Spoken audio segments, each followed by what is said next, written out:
started having issues within my own group of people, meaning like management. We started having issues.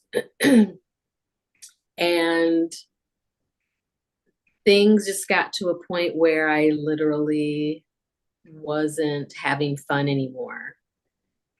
Because then the label got out of black music. They're like, oh, guess what, guys? No more black music department. Wow. And I Oh. went, you do know you have people here that do R&B, right? Like I'm just Just in case you wondering if you remember there's a lot of black music here. forget. Yeah, then you're a teenage girl and you're just like, I don't, here comes another president. Here comes new staff, new ideas. And and then there's problems with management. Um, I'm growing up, so I'm going through all these different physical changes, mental changes, emotional changes as a young woman. It was a lot all at once that I shut down. And when I shut down, I spiraled into a depression.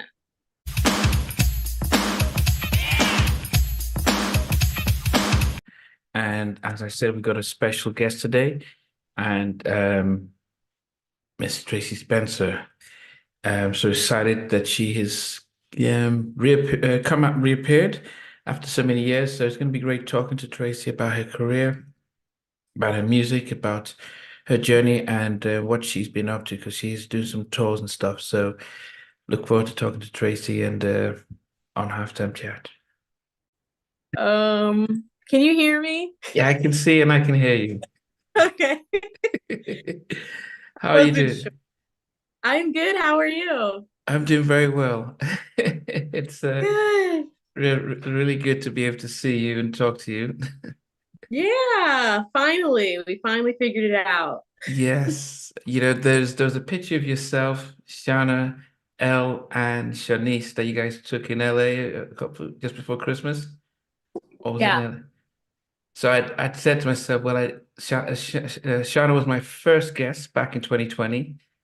Mm-hmm. Um, then it was Shanice. Then I interviewed Elle, and I said I need to finish this picture and get all four of you. So you, Oh, that's cool. I didn't know you I knew you interviewed Shauna and Shanice. I didn't know you had interviewed Elle though. So that's pretty cool. yeah, no, but before we start, I really want to congratulate you. You know, the Dean's List for the fall. Yes, thank you. I'm so proud of myself because I've it was a tough decision for me to make because it's kind of like I've been on this journey of I don't know. I like to learn, right? That's kind of my thing. I like learning new things. I think that's what you should do when while you're here. We don't know all the answers to everything. Yeah. Um, I have other personal interests. I even, I have a bachelor's in psychology because I was trying to help a family member who was going through a very difficult time, and or not necessarily just help them, but to better understand their journey, and then that could maybe better help them if they needed me, um, and just have a better understanding as to why people do what they do, and uh, because we all have our struggles and things like that. So for me, ever since I was a kid, I was like, oh, I want to be, in the medical field, and I also want to be a singer. Those are like the two things that I really want to do. And then my mom was like, I don't know how you're going to do both, but I'm sure you can figure it out. Yeah. Because mom was a nurse. Okay. And so it just was one of those things that before she passed in 2021, she kept saying, you should really finish um, that other dream of yours, and just to do it for yourself. She's like, whether you use it or not, at least you can say, hey, I won't have any regrets, and I'll do it. But that was a very tough decision to come to because after I lost my dad. It'll be 10 years ago this month. Oh, And losing my mom, who was literally my best friend, it was, I felt like I couldn't do it. oh, Like I needed them here to kind of be my motivation. support. Yeah. But I think they've been guiding me through all of this for sure. I mean, how hard was it? I mean, because I've completed my third postgraduate degree in 7 years, and I retrained to be a therapist. So I finished my third postgraduate in August, and to go back to higher institution after doing finishing my bachelor's degree back in '97 was hard Mm. because got a family and working, and all of a sudden I had to learn. Like it was and I got diagnosed with dyslexia while doing my postgraduate, and it's like, oh, so now that's why I struggled. How hard was Oh, it for you to go back into school? Because I know it was hard for me just to be in a classroom submitting assignments, being critiqued for my work and having to be disciplined. So what was it like for you then? extremely hard. I think that's why I posted on my IG about fear is kind of what pushes me, and people say you should be fearless and have no fear of things. For me, I think it's okay to have fear or be afraid of the unknown because I think that's what kind of motivates and pushes people. You know what I mean? Uh, it, I think we should challenge ourselves. Um, it was definitely the fear of the unknown because I hadn't been, I mean, even when I was recording as a teenager, Yeah. I wasn't in school that much because I was always on the road. So I had tutors. And when I would show up, it was like, oh, there's the girl that's hardly ever here. How are you? And that was a challenge in itself because um, I was into sports and everything, and I had to give up most of that. So, yeah, as we get older and you go back to school, it was definitely a challenge. I was completely scared out of my mind that even literally the first week I was like, I just don't think I can do this. I don't know if I want to do it. Yeah. And you know, is it too late to pull out now? And, thank God for my family. Everybody was like, don't do that. Like, just, it's going to be fine. We're all going to be here to support you and you can do this. And I mean, I still cry at least once a week. I'm crying, going, God, what am I doing? This is so hard. And then I'm like, okay, it's going to be fine because you realize everyone's crying. It's Yeah, yeah, yeah, yeah, yeah, yeah.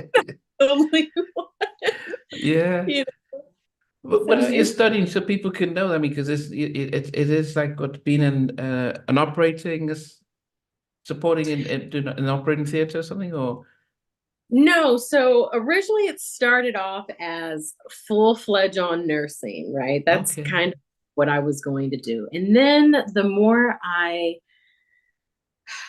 learned about how much nurses actually do, and this is no disrespect to nursing or nurses because my mom was in that field and worked in the emergency room.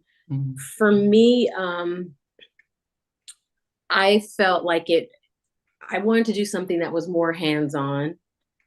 And so I started thinking about physician's assistant and medical assisting. So I went the path of medical assisting, and I'm going to continue towards my PA um, because with medical assisting, you do tend to get to work more with closer with physicians, and I also have the opportunity to work in with specialists. So I'm kind of leaning towards oncology okay, right now, or cardiology, um, are two of my interests. And the fact that we get to assist in minor surgeries, and you also get to do phlebotomy, and it's kind of like hands-on training. So I get to learn a whole lot, even once I get started. So I'm kind of excited about that path. wow, yeah, Yeah. well, I mean, as I said, it is. especially for any of us who, as I said, if you've been out of school for a long time and then trying to get back in and doing something quite different because you didn't do that for undergrad. So it's a lot more learning, isn't It is a lot more learning. it? It is extremely stressful. I don't sleep well. Not anymore. Wow. How long do you have before you think you might finish? Um, I'll do my externship starting in June, and then I'll take the boards, and then I'm going to take a little bit of a break, at least Okay. with that, because for my PA, there's schools that I want to go to in California. I don't think I'm going to, or that I'm interested in. I don't. So I'm gonna. I've been exploring that to see exactly where I want to go, but most likely it'll be on the West Coast to finish the Okay. program. But Okay. yeah, Well, I mean, definitely wish you luck with that because as I say I know it's not easy, but and I think for those who are going to watch, they're going to be like, wow, so after a one career, you can actually take time up and then go back in, and if she could do it, goodness, why am I procrastinating? So it's really good to be able to see and hear that it's hard, but it's rewarding as well. it's very rewarding, and yeah, nothing's easy. And I was a to me, I think even in high school and stuff, I wasn't the best student, and I think it was because I traveled so much. Mm. It's not that I didn't um, want to do well. I worked hard, but I wasn't as focused because Yeah, I was agree. making, yeah, I had a whole career. So going back, yeah, that was part of the challenge too. I was like, maybe I'm just not cut out for school. Maybe this is not something I'm really like good at, and I'm not going to do well. And so no, I'm glad I made the choice to go back, because I think I would have ended up going, why didn't I go back? And you know what would have happened if I went back? And um, we're here for such a short amount of time.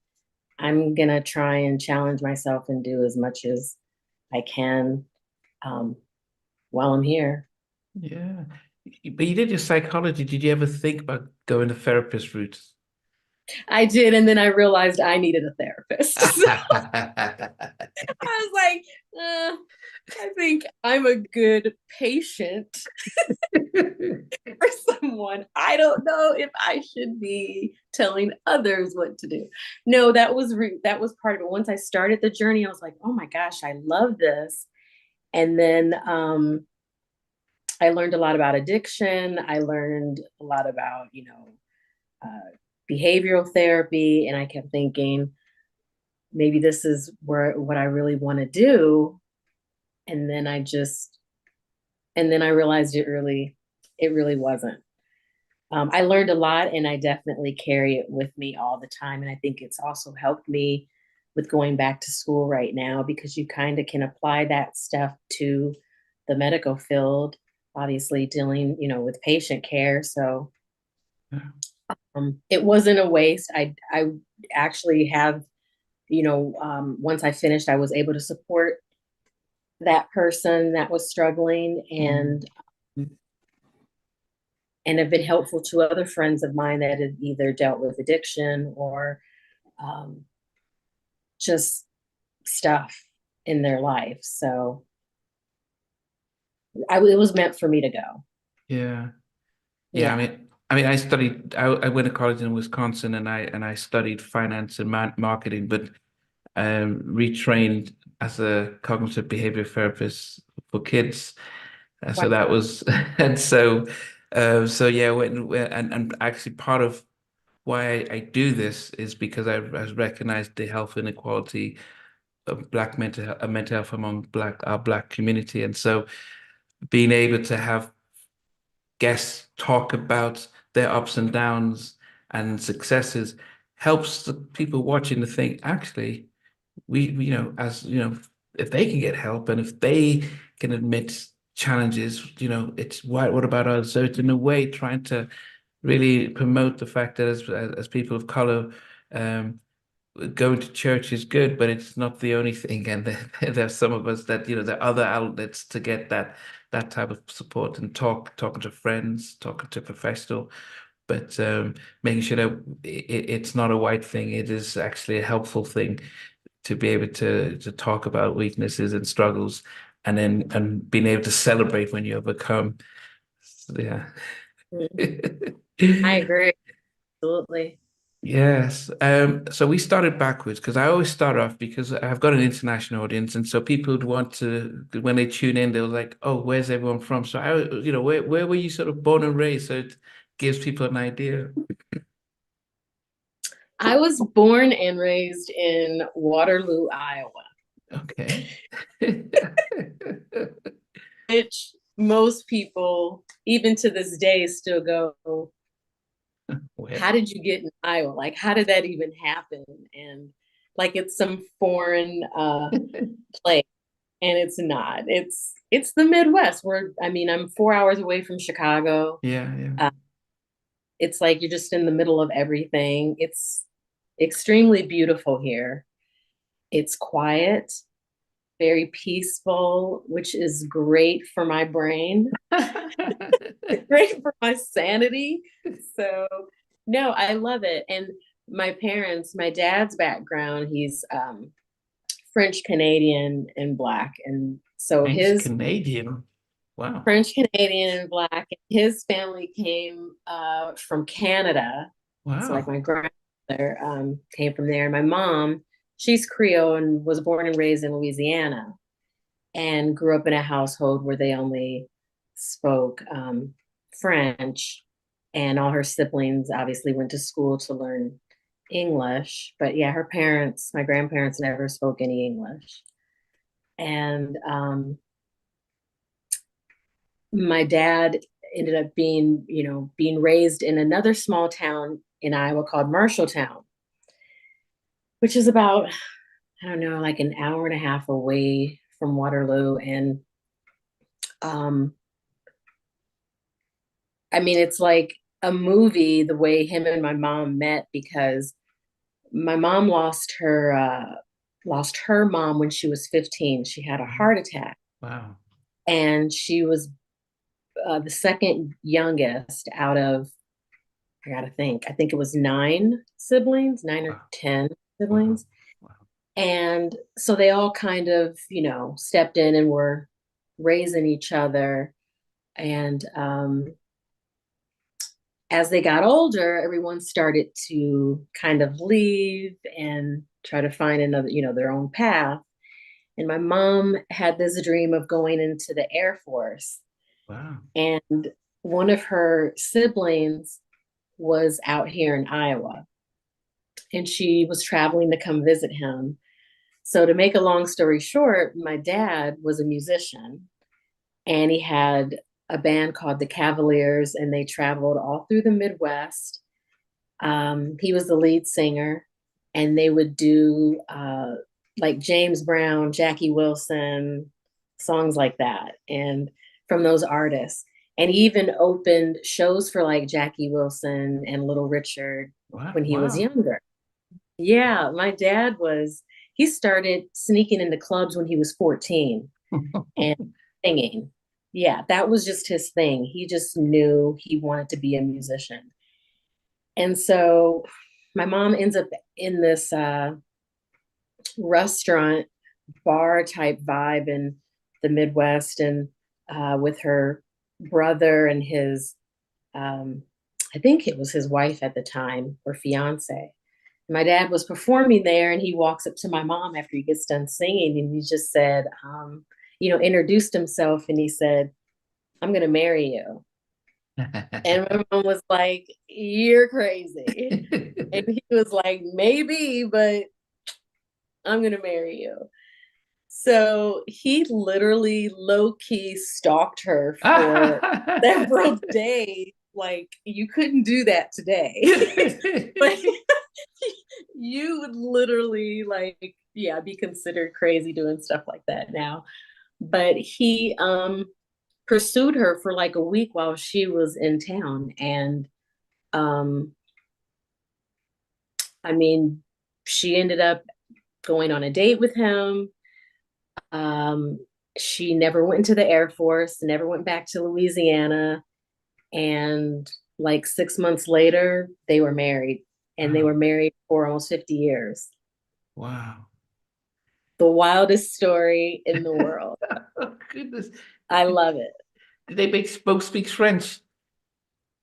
My dad, no. Mom Oh, held on to the language and would speak it occasionally in the house. And my sister and we were the only ones that tried to study it and pick up on it. And then now I'm horrible at it, and it's sad. no, because you say your dad was French Canadian, so I assumed they both were like bonjour, monsieur. No, he was not speaking any French. Okay, okay. Yeah, I thought he used his French to woo your mom, like, oh, look, man, I know French. No. Yeah. I don't think my dad knew any French. Okay. Oh, is that what? Because I thought people used to say you were from Canada, and maybe that's why they connection of because your dad was Canadian. Because I just assumed you were Canadian. Oh, yeah, no. That I've been so many things, and or people have put me in places that I've never been. But yeah, no, my background is it's it's pretty diverse, because even on my mom's side, there's some Spanish, and Oh, um her I want to say her dad's mom was Native American. wow. So yeah, it's pretty cool just to see how diverse my background is. And it's like over time we started asking more questions, because that was the one thing as a kid growing up in Iowa, there weren't many people that looked like my family in the beginning, like when I was a kid. Now Yeah. see a lot of people that look like me here, but in the beginning it really wasn't like that. So we all kind of started questioning like more about our background and Yeah. came from. As a kid, you don't really think about it as much, but as we started to get older, I started questioning, and you start realizing, goodness, like it's pretty interesting, um, just how diverse your background really Yes. is. Like all these different parts of you. Yeah. I mean, especially now, a lot of people are doing the ancestry and just checking what their heritage and the makeups are. Did you ever do Yes. any of that DNA test to see? No, since my mom has passed, we've talked about doing that. So that's probably something I will be doing this year too, just because I am super curious to find out. Yeah, I mean it's a good thing. I mean, yeah, my parents are Nigerians and they were Mm, born and raised in Nigeria, so I know, I've gone to the village and I know my great grandfather. I know even know where the tribe immigrated from, so it's wow. nothing much there. But I guess it's good. A lot of Black African Americans have been also doing that to say, okay, where will we trace from and which, our lineage and heritage? Because I think as a therapist who works with kids, identity is really a massive thing. If you have a sense of identity, it's a real massive anchor to support you through a world that everyone is trying to get you to fit in somewhere. So I can understand why Yeah. people would like to have a sense of identity. Oh, yeah, definitely. I think it's super important to know where you come from. It's just, it's a part of who you are. I like to know all those parts. Yeah. How was it like growing up with a Yeah. dad who was a singer? I mean, I don't know, was he was singing at home and then talking about I've just opened up for Little Richard and stuff, or Um, yes. My dad, my dad's personality was massive. Um, Complete opposite, I would say, of me, because I mean, people laugh when I say this, but I think I am more of an introvert than I am an extrovert. It's like when I need to be on or need to be out and about, and I think when I'm performing, that's when you see the other side, that other persona. But for the most part, I'm a homebody. I like to open up a book and read it, watch movies, be in my house. It is so hard to get me out the house. But once I'm out, it's great. But no, I like to be in the house. But yeah, my dad, I mean, at any given moment, he would start singing. And Wow. I mean, his voice was like magical that we would just be like, oh, Dad, sing that song again. Wow. We loved hearing him sing.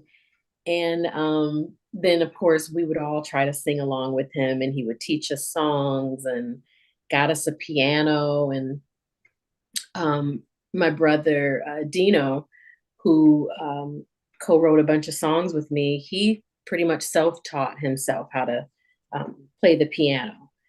Um, and he would spend hours on that every day after school. But yeah, I know my dad at any given moment, he had no qualms about singing. Like, yeah, he would sing all day if he wanted to. He loved to sing all the time. Did you It, pick up singing from your dad, or was your gift just natural? um, if my dad were to tell it, he would say it was natural because he said right away when he started to hear me sing around the house, he was like, "Yeah, she can sing. She's going to be a singer." And he also had a bar that he was running here in Waterloo. And he would bring home all of these vinyl records. So, like Tina Marie, Diana Ross, who I'm obsessed with, Stevie Wonder, like everybody. He would bring these records home, and I would go in the basement and I would play them, and I would try to memorize every lyric, every inflection, Wow. every run, everything that like Tina Marie or Diana Ross would do. I would do that for hours. And it's so nice being in a family who enjoys music Mm. because if they did not, I would have driven my parents crazy. Like everyone in the family loves music. And so my mom would let me be down in the basement for hours. Is either playing Barbies or singing with Diana Ross. Like that's all I would do. Oh, and I guess that's it. I mean, but was there part of your dad to teach you then? Because I don't know. I don't play instruments and stuff, so I don't know. As a parent, then does he think, "Oh, can let me help you and play with you and nurture the voice"? He did when he realized it was something that I really wanted to do. The more time I spent, like he never forced us to do anything. He wasn't that Mm. type of parent. Neither one of my parents were like that, like, go down there and practice and, critiquing us. It was like organic. Mm. It was let's see where it goes. Um, for my mom, she just liked us to be involved in things. So we were all in gymnastics, played basketball. I was in ballet, which was hilarious. And track, like they kept us busy, but my go-to was always singing. So after a while, my dad was like, he would sit in the basement with me and then go over certain notes, or if I was struggling with a note or a run, he would teach me how to push that note out. And then he started having or like telling people in the community, like, oh, I have this daughter, you want her to come sing at your church? And I'm like, what are you doing? I don't want to sing at people's churches. And I ended up doing like weddings when I was 8, 9 years old. And Wow. it was hilarious. Um, yeah, he was just all of a sudden like promoting me through the town of saying, hey, I have this daughter, you guys got to hear her sing. And then I would be like, okay. And I would just sing for people. Um, but yeah, it'd be church functions, someone having a little party or a gathering, and I show up and sing. And yeah, Would you get it paid was, for it, or was it just a freebie? Or I wasn't getting paid. No, it okay, was free.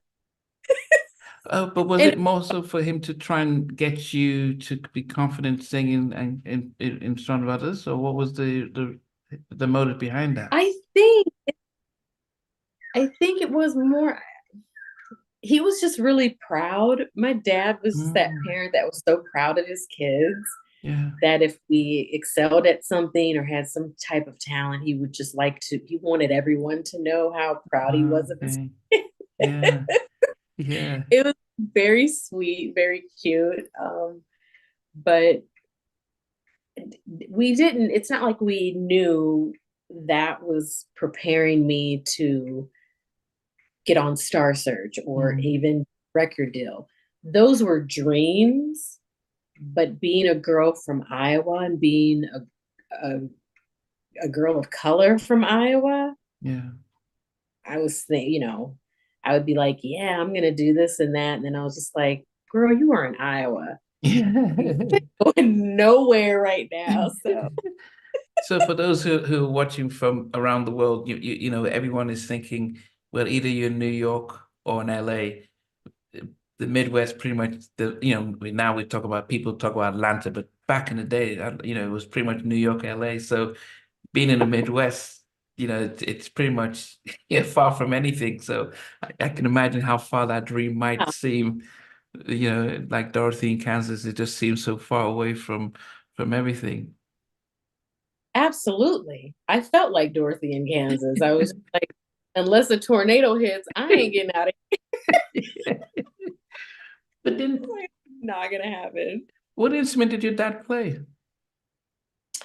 He could play the drums, but he was all about being a vocalist. That was Oh, so it wasn't like he played the keyboard or guitar and you'd sing with him. no. He was the lead singer of his band, and yeah, that was his thing. Did you Yeah. ever sing with the band? Did I Yeah. with Did his you band? ever? No, Yeah. Oh, okay. no. Because when he was doing that, I wasn't even born, Oh. and by the time I was born, it was very late in the game. I was the very last one to show up. And they're like, oh, there's another one. Like, great. I mean, my mom kept saying she wanted four kids, but Okay. my other siblings are closer in age. And then um, she was hopeful that she was going to get her fourth, and she did. Oh. But by the time I was born, it was becoming harder for my dad to just be on the road because my mom was working in a hospital and Oh, as a nurse, yeah. raising three kids. Mhm. Um, so he started doing that less and less, um, and then tried to work regular jobs. And Ah, that's okay. very tough for musicians Mhm. because that's been his whole life was surrounded by music. So that's when him and my mom kind of talked about, hey, when I get into the bar business, then I can have still be a part of that life and have people come down and perform and be in that environment because my dad's just he's a social butterfly. he, he's got to be like, you know he's that guy. So that worked out for him. He loved doing that. And so yeah, I would go down to the bar though, and as a little girl, and help him clean it, and then I would sing around the bar when there was nobody there, obviously. um and I loved it. I loved that my dad had a bar and that Yeah. there were records, and I loved the smell of a bar.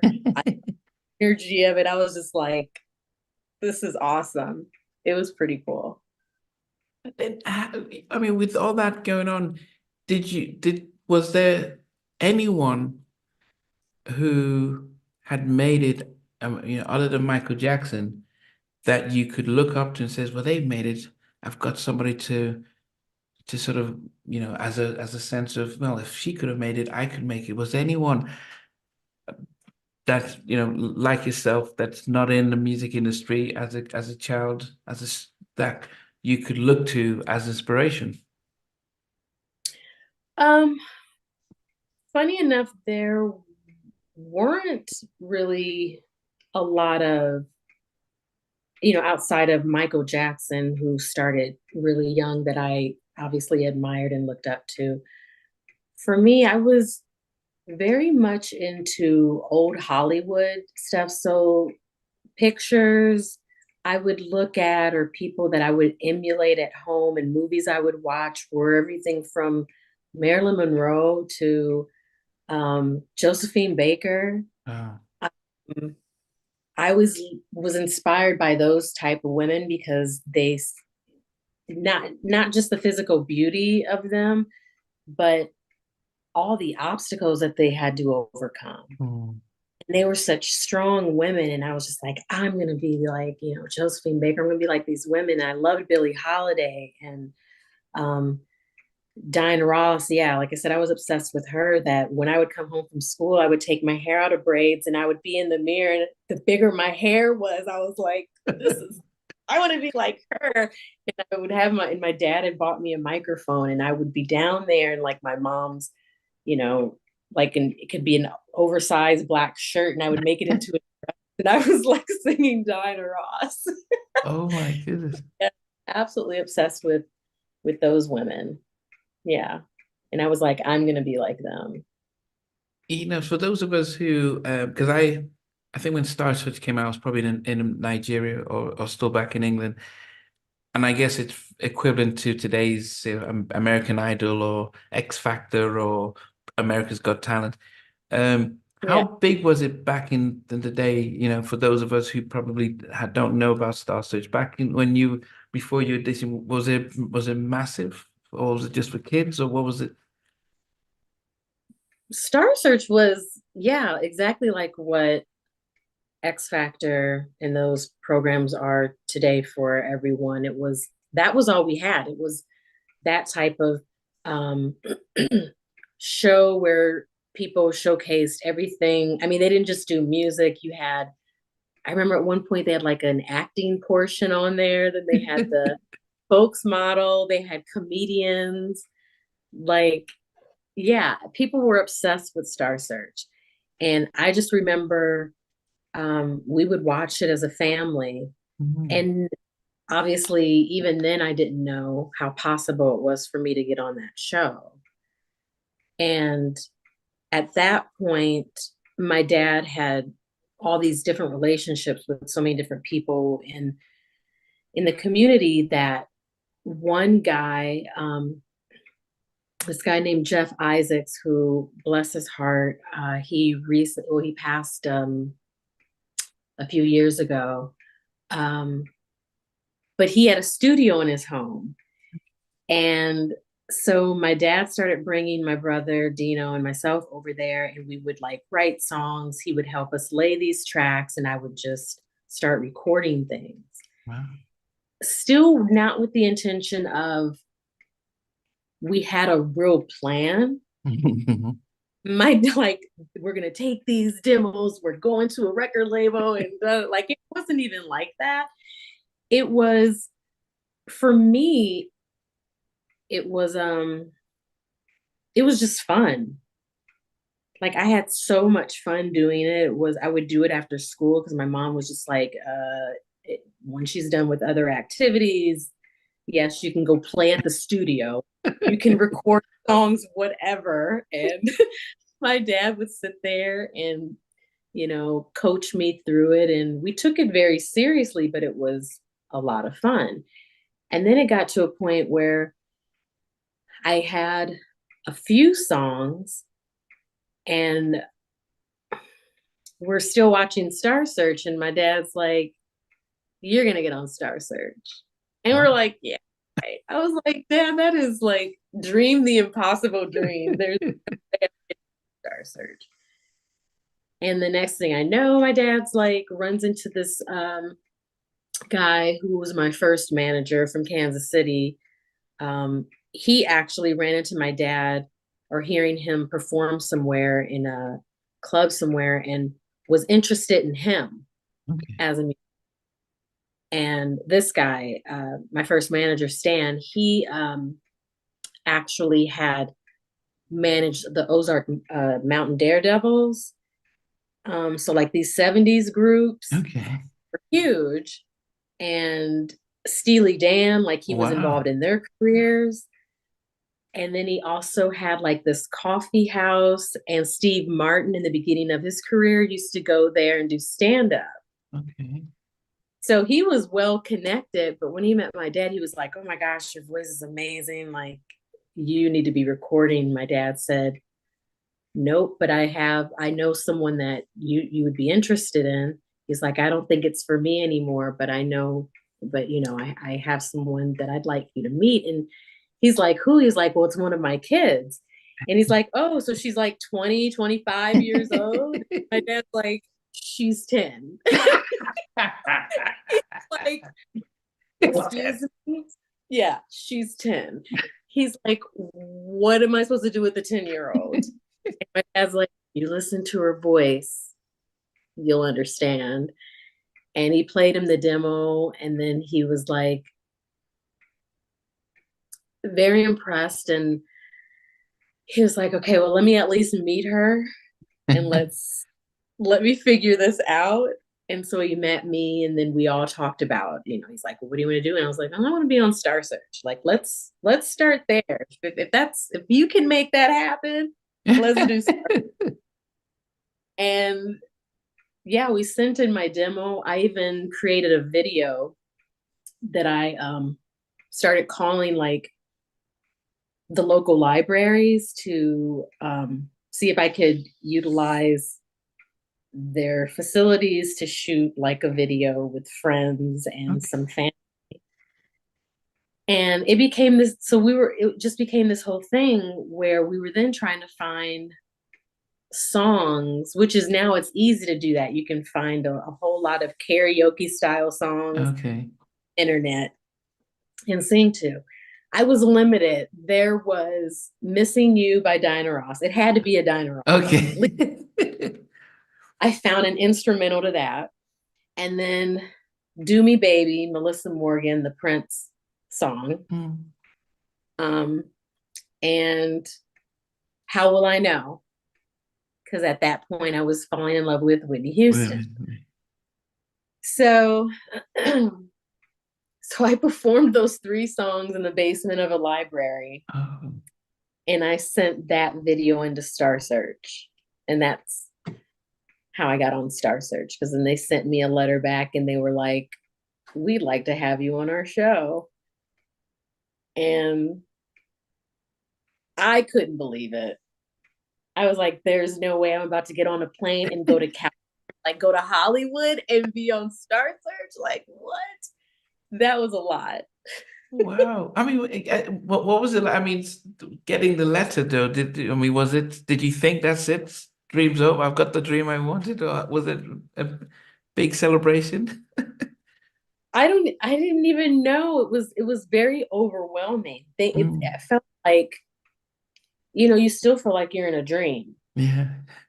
It's just hard to believe because you're still going, "Oh my God, like really?" They actually opened What? up my package and they watched my video. Like, what? So it was very hard to wrap my little brain around that, and my family. No one could believe that was happening. So Wow. it Did was you become an instant star locally once they see you on TV? um it felt, well, my dad had a lot to do with that because he would always do too much. Too He much. did too much.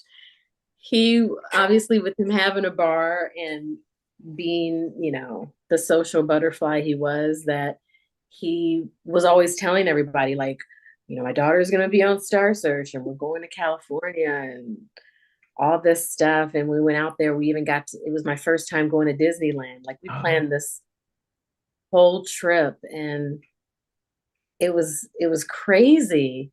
So yeah, no, after it came on, we, went to the local newspaper, talked to the local news station, and they ended up putting it on the news, like, local girl gets on Star Search, and so everyone in the community start hearing about it so that they could watch it. And it felt like everyone watched it because every time I Wow. went somewhere, they're like, "We saw you on Star Search," and you know, it was wild. Like, good luck because I was. The nice thing is I was on towards the end of the season, Okay.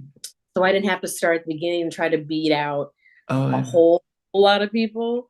I was at the very tail end, so it was really competing against Allison Porter, um, who was in Curly Sue, the actress, and Okay. we were both at the end of the season, and then when we kept tying, we had to go challenge a third contestant, and then that's how I ended up winning because then I essentially beat both of them out and won. So yeah, it was nerve wracking though. How was this Like, like seeing the Ed McMahon? Or was it? it was Ed McMahon, yeah. What was it like? I mean, he's on TV, he's a legend, sort of his, and I see he seemed very warm to the contestants, especially kids. But what was it like seeing him, the legend as he was back? Oh, it was wild. It's like he was the sweetest person in the world. He was so kind. He's like a gentle giant because he was as tall as my dad and um yeah, just the nicest man. I was so excited to meet him. And even in my parents' home, my mom blew up this massive photograph of me and McMahon and my dad from Star Search. Wow. And yeah, it was very cool. So Yeah. you're winning a national competition like that. As a family, you think that's it, we've made it, Hollywood, or what goes for you when you win? What happens? Do the phones ring or? That's really what happened. You come back and I'm thinking, oh, I'm gonna go back to school and just be a normal kid. And literally after it aired and I won, um, I started getting all kinds of phone calls, and they were all from record labels. Wow. So yeah, it was everything from CBS Records at the time, and then there was Capitol. Um, I'm trying to think, Columbia Records. Um, yeah, it was like several different record companies. They were all calling, and then they were saying, "Hey, we'd like, to fly you out and audition for the labels." And once again, when I sit here now and I think about that, it's pretty wild because things are done so differently now that I think it was a lot scarier then because it to get a deal was based on so many different parameters. Like, to get an actual record deal, it was you had to do like jump through hoops to get Mm. a record deal. And at that age, even I mean, at that point I was 11 years old. Labels were interested, but at the same time they were like, well, what are we going to do with an 11-year-old? Like, that was always the thing. How do you market an Yeah. 11-year-old female without making her hypersexualized or um trying to like develop the artist Mm. so that she continues to grow with her audience and people watch the evolution of this artist. Mm. That was part of the challenge. um so when I went to Capitol, and I went into Studio A, which is like, the studio where the Beatles performed. Mm. Billie Holiday sang in that studio. And so I literally thought I was going to pass out when I walked in there. I was like, are you kidding me? Like, this is my life right now. Couldn't imagine. I was just like, this can't be happening.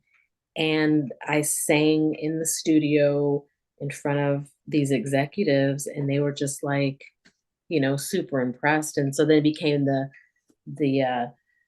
battle of who's going to get this young girl, who's she going to sign to, and who's going to have the better deal. And um, at that point, for me, it was I didn't really know who I was or what type of artist I wanted to be. Mm. I knew who inspired me, but I also knew I couldn't go around and um, be Diana Ross at 11 years old. Like, I don't know if that would have read well or how that would have come off, how people would have perceived that. So it was tough. It was definitely tough in the beginning trying to figure out where do I fit in and how do we do this. And at that time I'd heard of Shanice being signed to her Oh, label as well, and they were holding on to her because they weren't sure how to, I think, market her in the beginning too. It was just like, what do you do with these young girls? oh, It's different now, but yeah, at that time it was, the labels were run by so many men. Everyone I yeah, was surrounded by were mostly men. I didn't encounter too many women in the beginning when I was signed. So yeah, you have all these men trying to make decisions for a child. yeah. And like, I don't know what I would have, right? I just want to, like sing. Like, Yeah. Whose idea was it to sign with Capital? Because you had your manager, you had your dad. I mean, why did they choose Capital? Why did they accept Capital?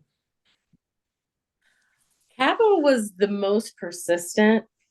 Okay. And for me, it was the history. I just kept thinking about all of the rich history of Capitol Records and all the talent that had walked through those doors. And I wanted my name to be a part of that. Wow. So you think of the Beatles or you think of Billie Holiday, then it's like, and then there's Tracie Spencer. Like, I was like, if I can be in that group, Yeah. I'll take it.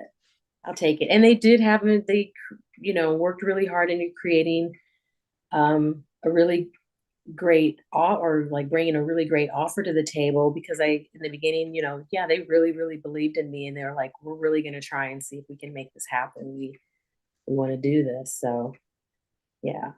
I think I think one of the things that I had learned a lot from a lot of artists from the 90s was the signing without knowing the fine print of the business side. Um, Being that Capital were very persistent with signing you and you had a manager and your dad around, were you guys giving a better business deal, or did were they just said sign here and you just like 10 years later like, oh, what did we just sign? How was it at that stage? Um, Thankfully, no, that I didn't look back and go, oh my God, I like they totally screwed me.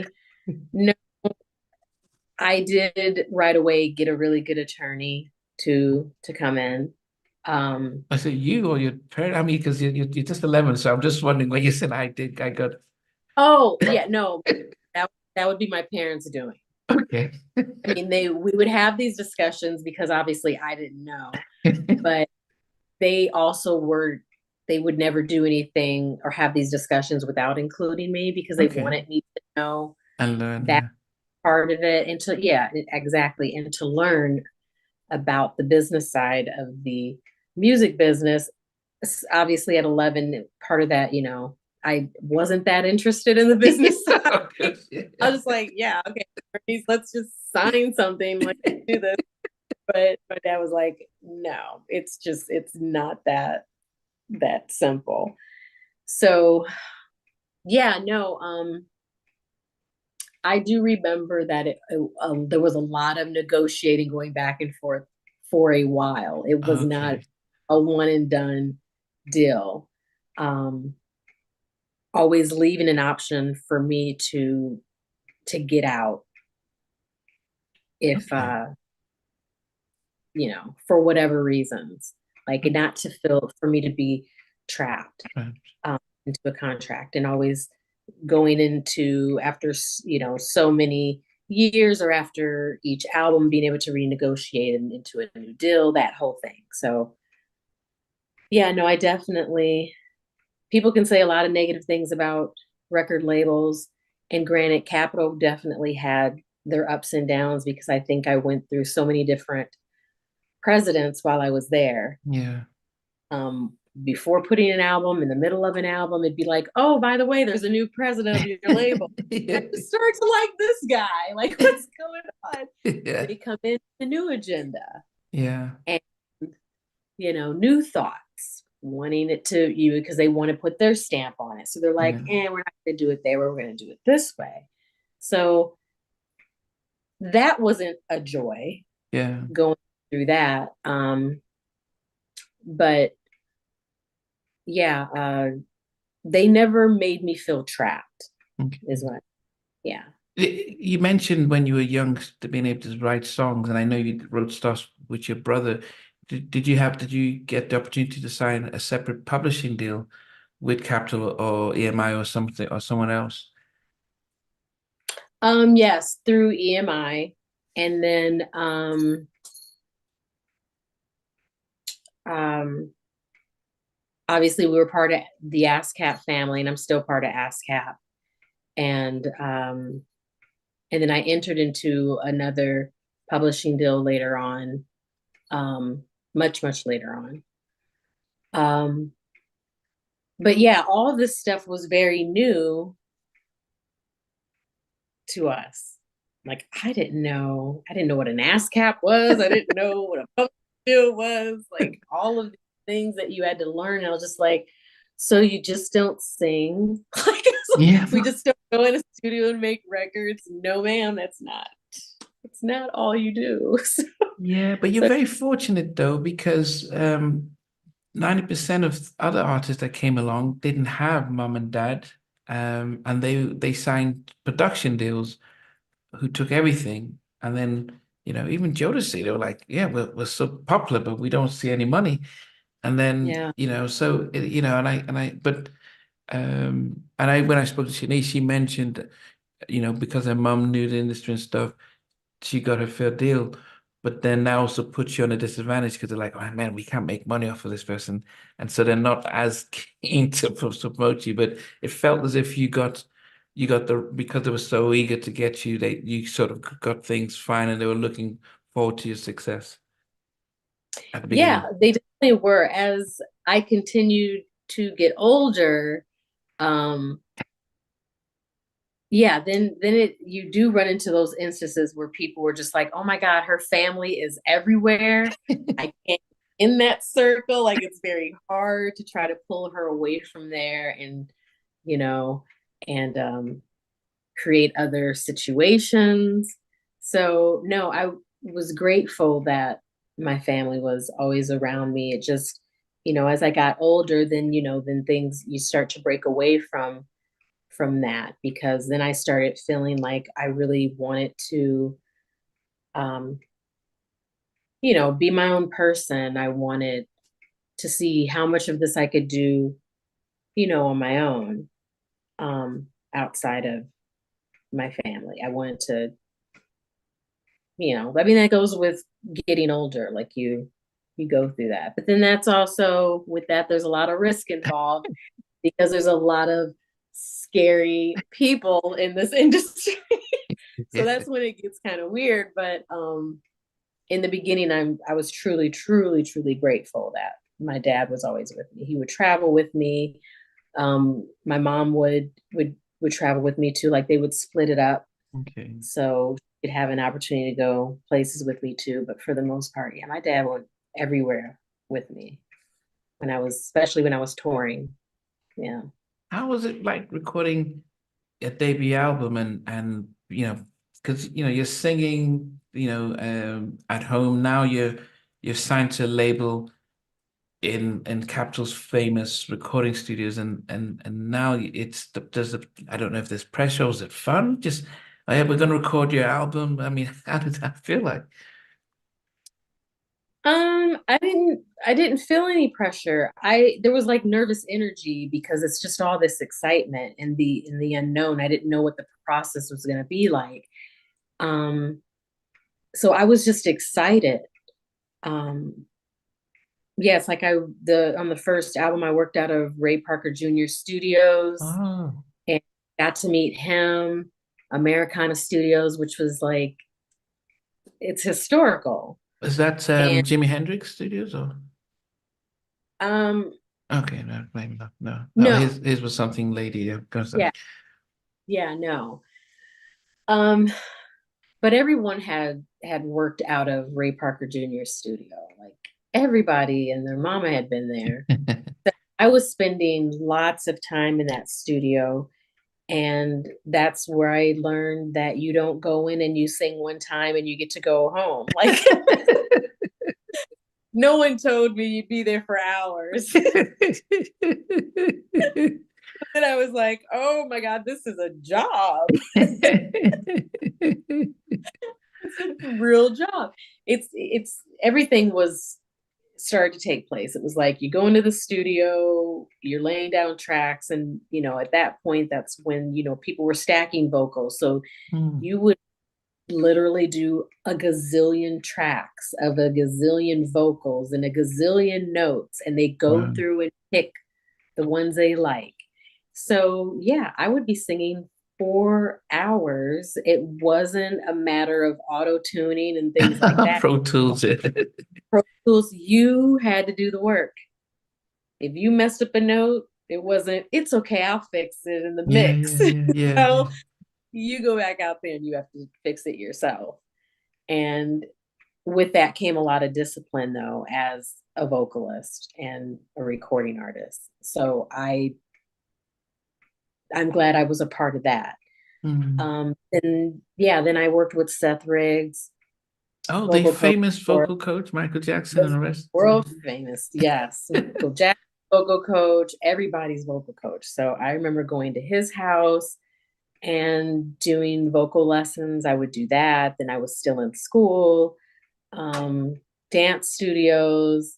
It was a lot. My days were consumed, but um, I was having the time of my life. Like I loved every minute of it. Had you moved to LA or so, or are you still back in Iowa? Now, and that was the thing we were trying to decide because everyone, even the label, was like, she should be in a performing arts school out in California. And I was like, I don't want to leave my friends. Like, I don't want to do that. And I didn't want my mom to have to give up her job either to move to Iowa. Like, none of that part didn't sound good to me. I was like, I don't think I want to move. So then the label said, well, you're at least going to have to get a place out here so that you can spend more time to record because I couldn't really record at home. It's not like we had a whole bunch of studios. Now there's Yeah, a million studios, and at that time there really weren't. yeah. So yeah, we end up getting a place, and that was around the time that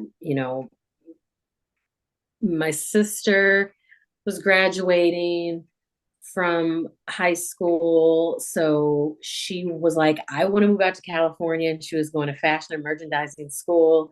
And she also became a stylist and worked on music videos. Wow. Um, so we lived together, and Okay.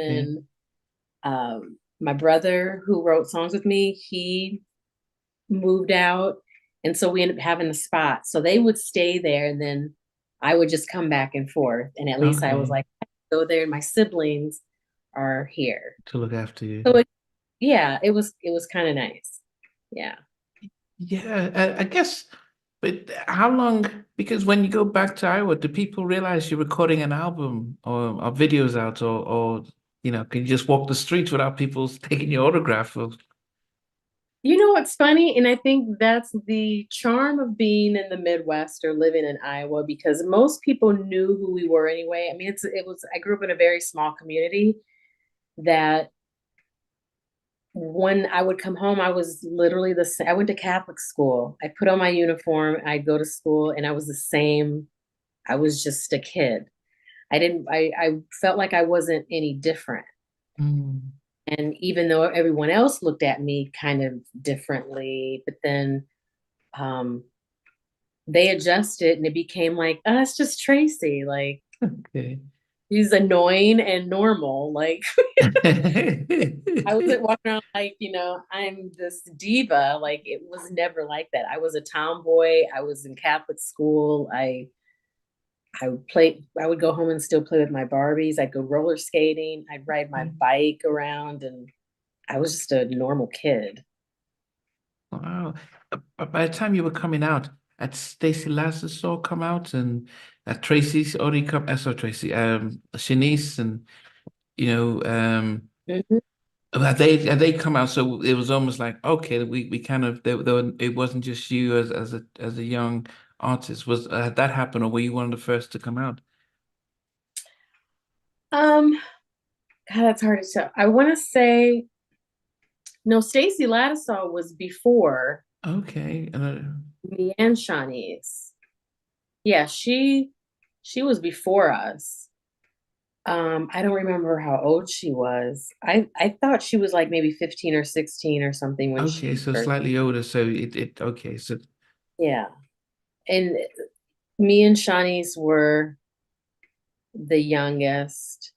We're a few years apart. Um, and yeah, then you had Debbie Gibson Debbie and Tiff Gibson, that. Tiffany. Yeah, yeah. Yeah. So that was Okay. our little crew of young. Yeah, of young girls. But then on the male side, were there any bo young boys that were around? Because You had not right at the beginning, but I do remember it might have been by my second album when you had like High Five and oh, but you had the boys Te- back in those. What about the the boy?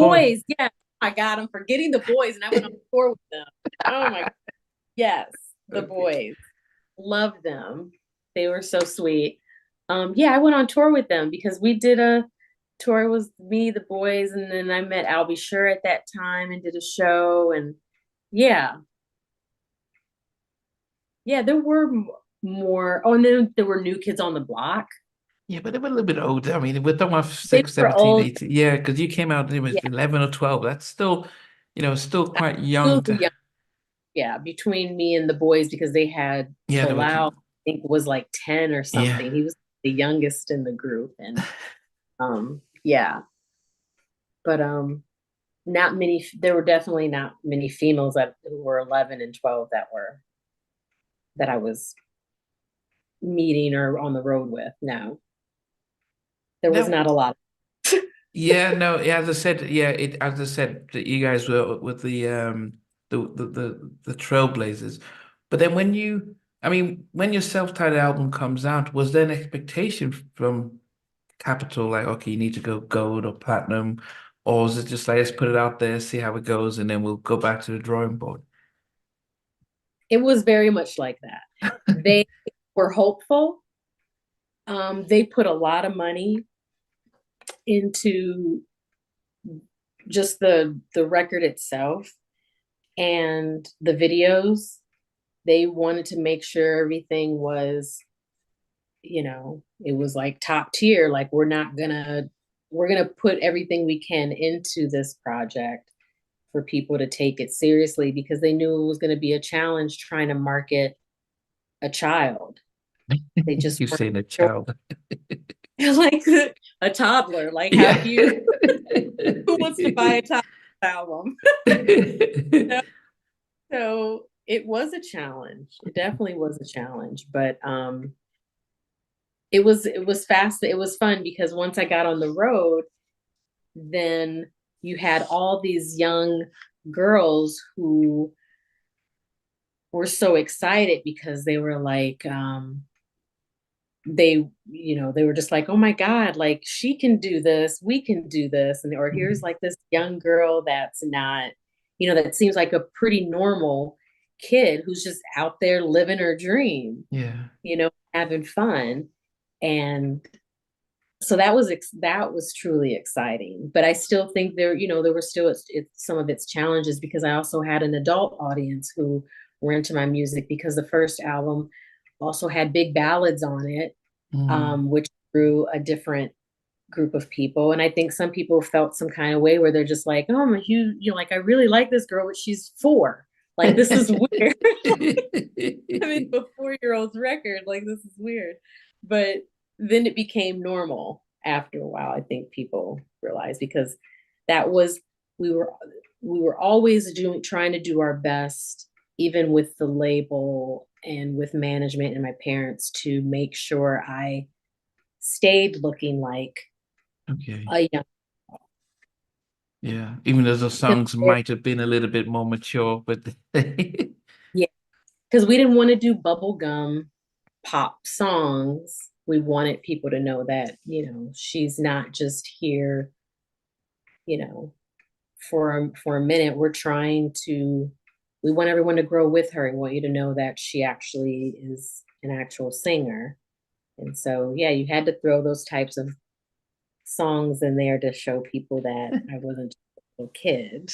well, you had new edition, Pop Yeah, Candy Girl. I thought they could have thought, oh, it's a nice little bubblegum type of music that could have been around the time you came out. I think it's easier though. It's always different with between guys Yeah, and girls. We get viewed differently. yeah, More of a challenge when you're a female artist. yeah. I think you get judged more.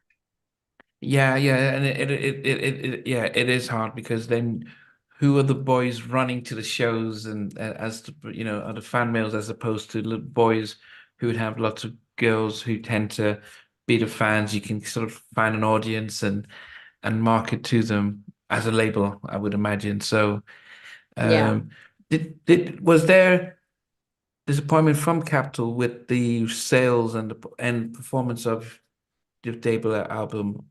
Or did they just say, well, we've learned our lessons, we'll move forward? Or how did they receive that? And did you know any differently? Um,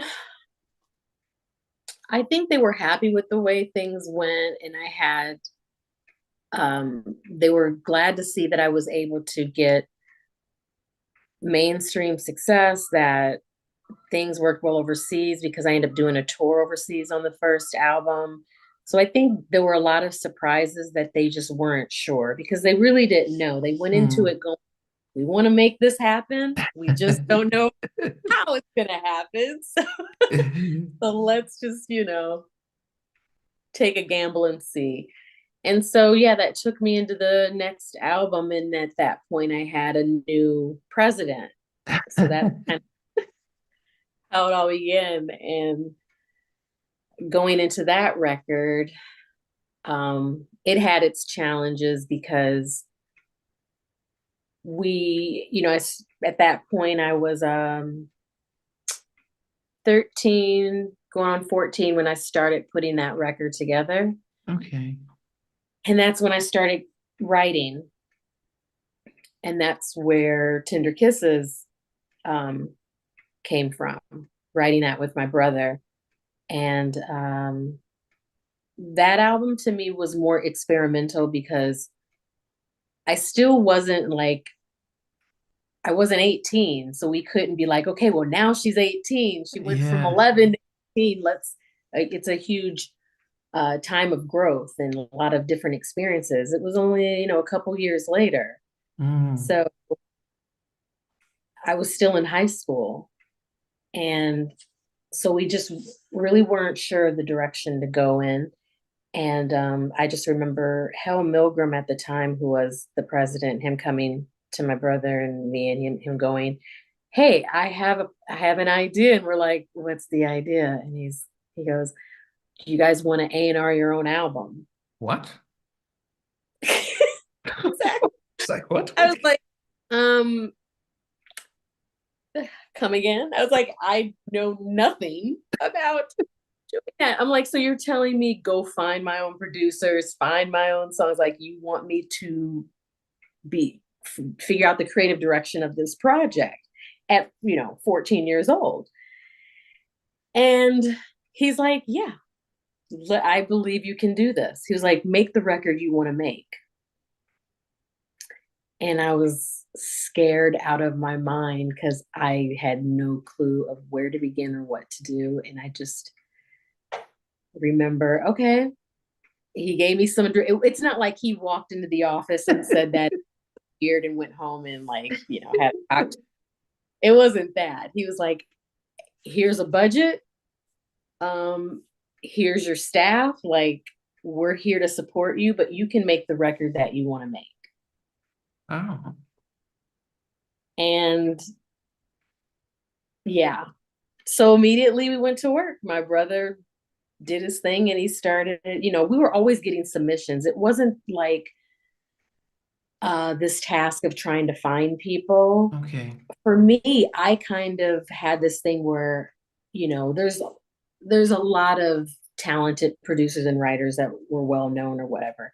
I kind of looked at it as there's also the, people who never get an opportunity. And I kind of looked at myself as that, the girl from Iowa that by chance I was blessed enough to be on Star Search and get a huge deal with a major label. That doesn't happen every day. Mm. Like someone gave me that opportunity. So we started looking at writers and producers that were just like songs that maybe nobody else would even think about listening to or, you know. Um so yeah, we started like digging through like boxes of like that were being sent to the label of like people who were just like, hey, I want to submit a song to Tracie Spencer. We would listen to all these songs. Some of them were up and coming producers that had produced other projects already, but no one still knew who they really, really were yet. Yeah. So yeah, it was,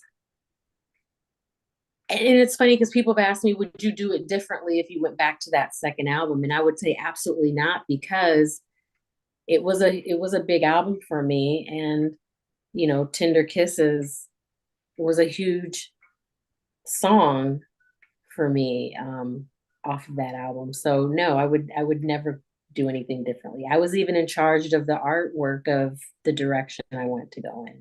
But then this house was charted on the Billboard 100, which was much higher than Yeah, Tender Kisses.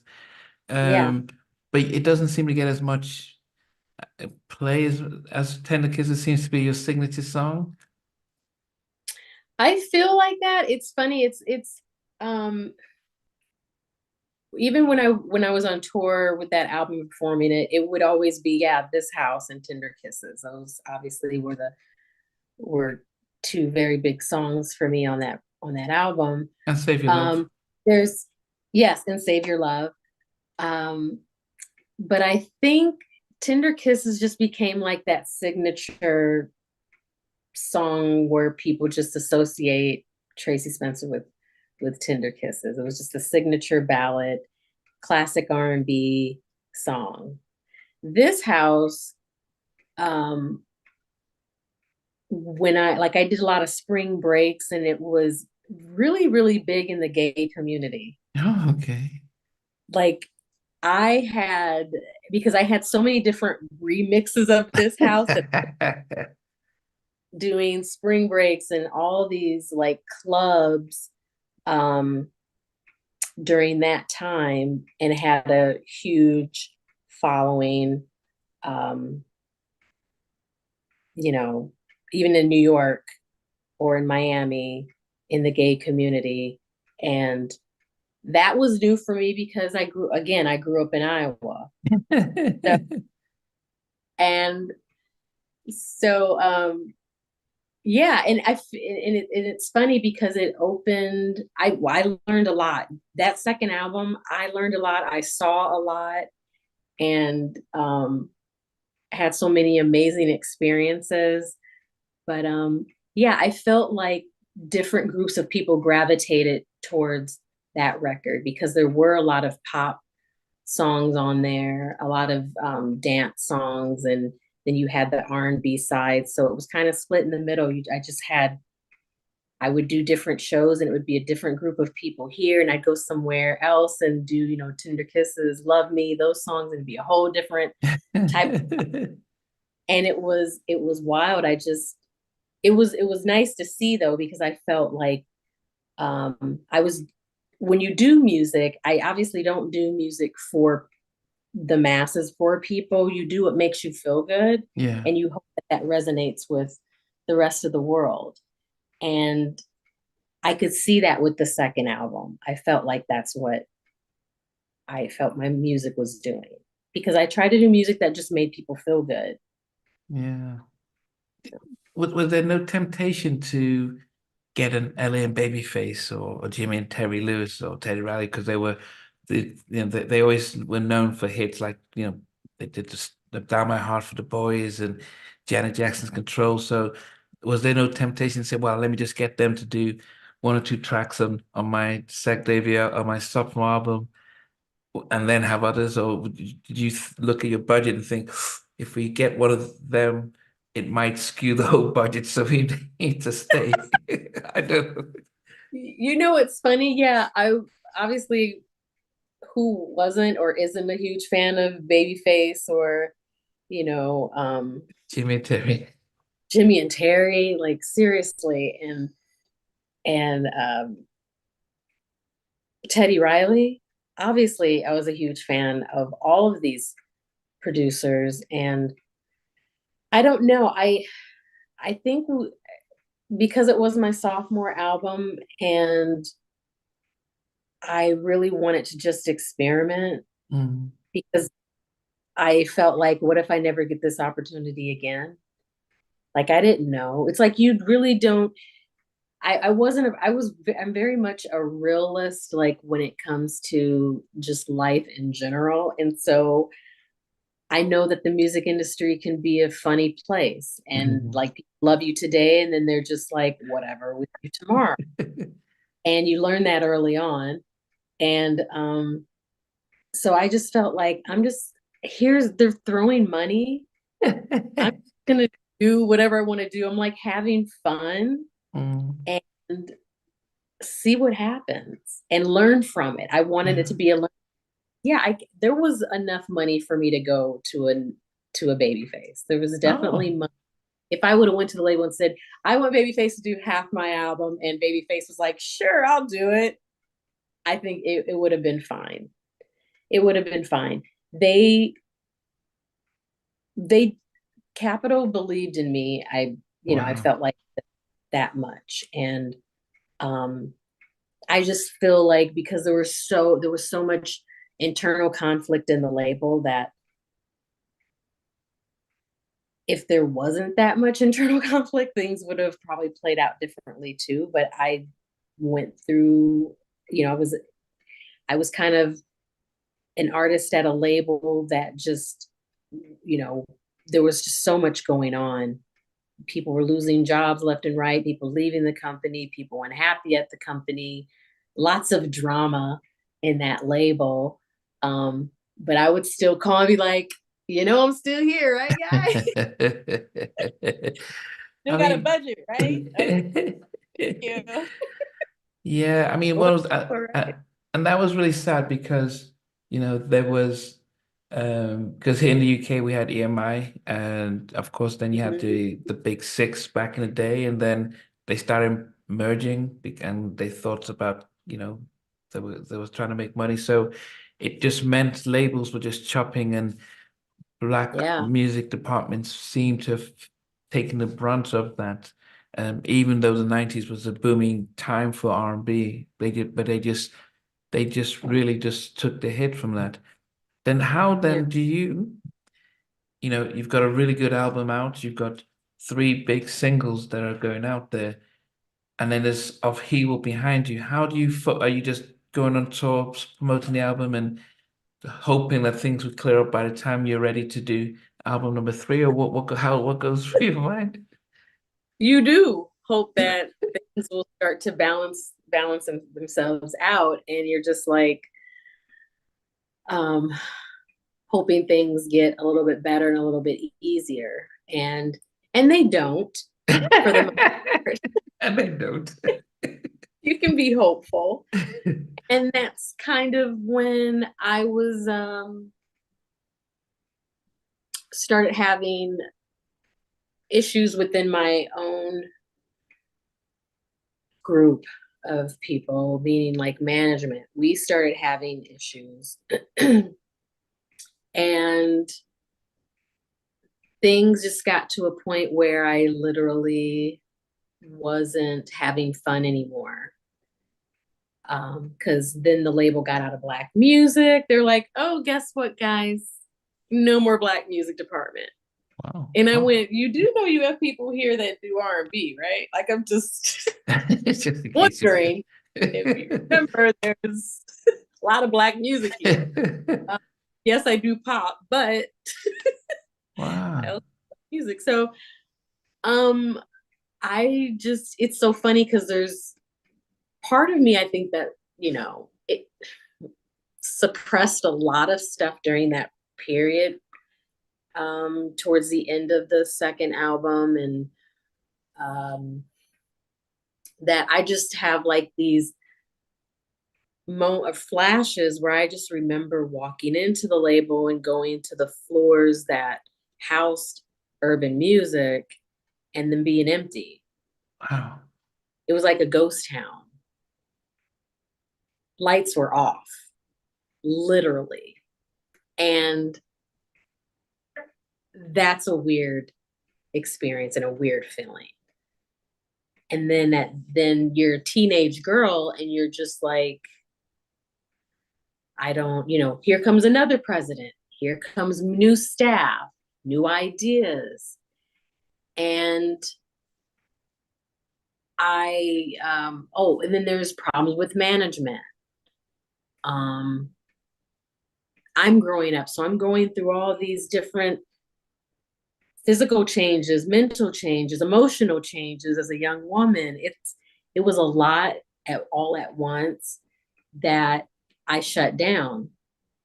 And when I shut down, I spiraled into a depression. And I just remember being in California and not leaving my room for 2 weeks and not communicating with anyone. I checked out and I could feel it coming.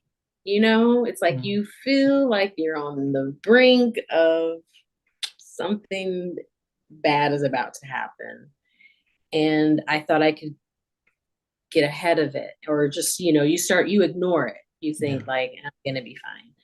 No, then you wake up one day and you literally physically can't get out of bed. And I didn't know what that was. Then I didn't know it was depression.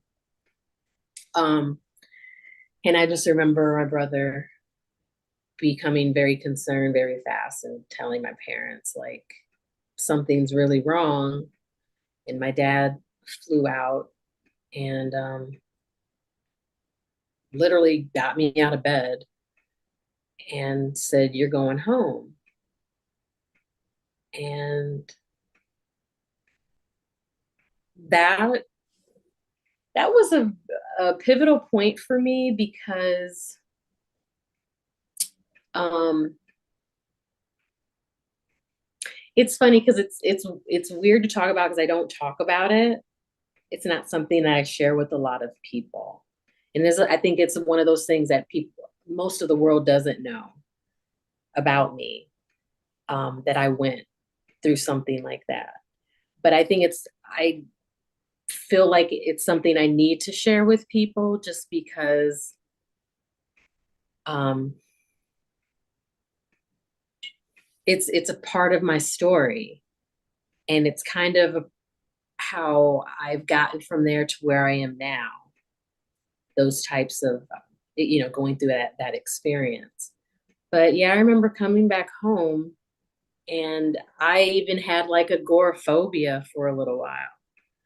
I couldn't go anywhere. The plane ride home, let me tell you, Oh, yeah. that was next to impossible. Oh. It was unbearable. I had a panic attack in the airport.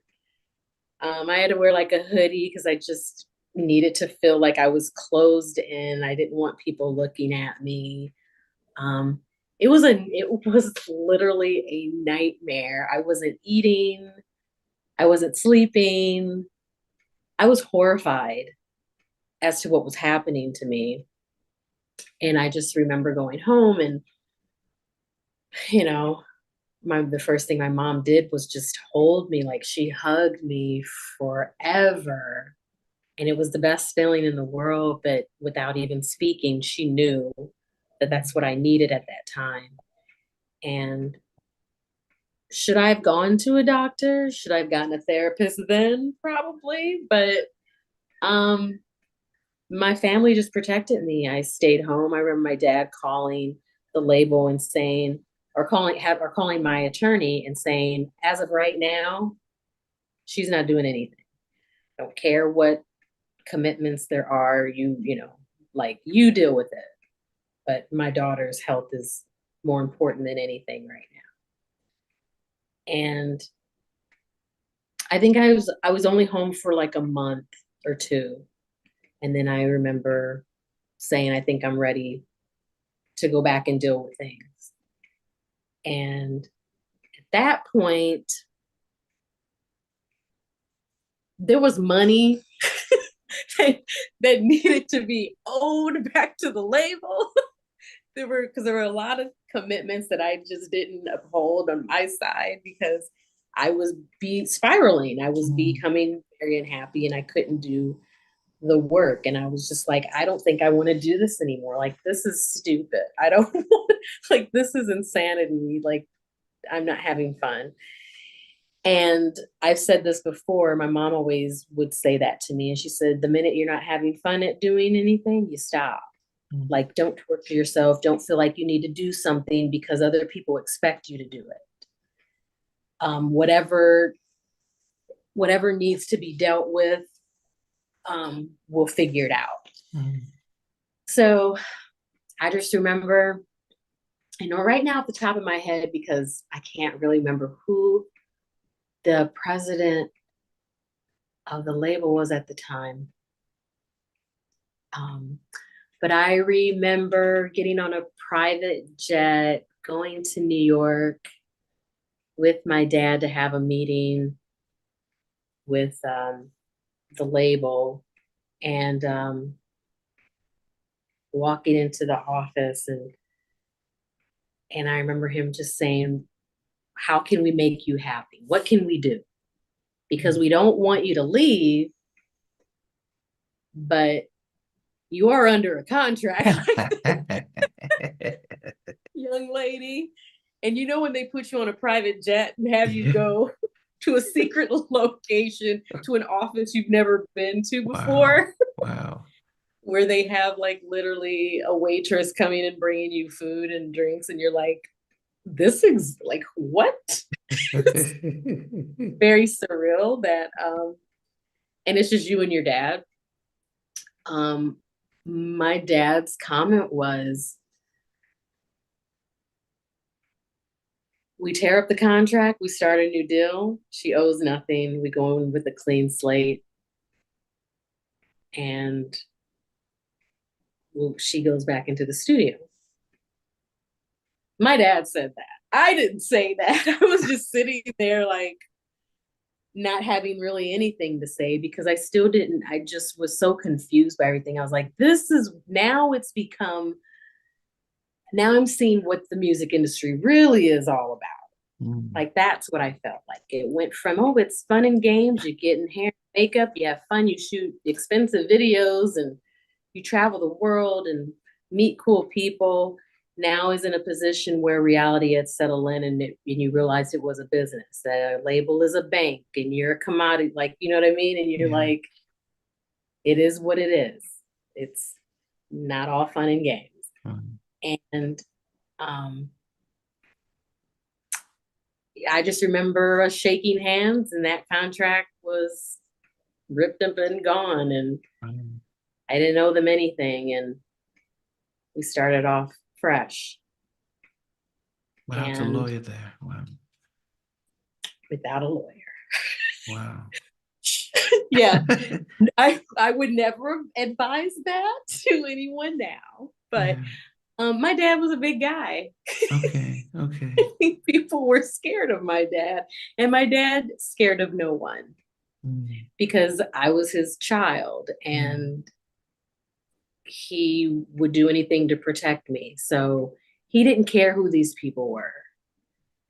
Um, if you hurt, it was in my dad's mentality has always been, you hurt my kid, I hurt you. That kind of Yeah. thing. You have to Yeah. deal with me. That's my dad. And yeah, they agreed to our terms.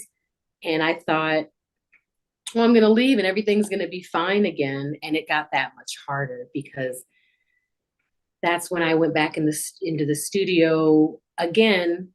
I always felt like I had an unlimited budget because it wasn't hard to ask for something. Um, and I rarely heard no, as you know, but I didn't ask for like crazy stuff. I wanted to work. So I wasn't like asking for like wild stuff. I was just like, hey, I want to work with this person. Can we make it happen? Or how do we do this? Yeah. Um, and it, they would help, we'd work out these deals.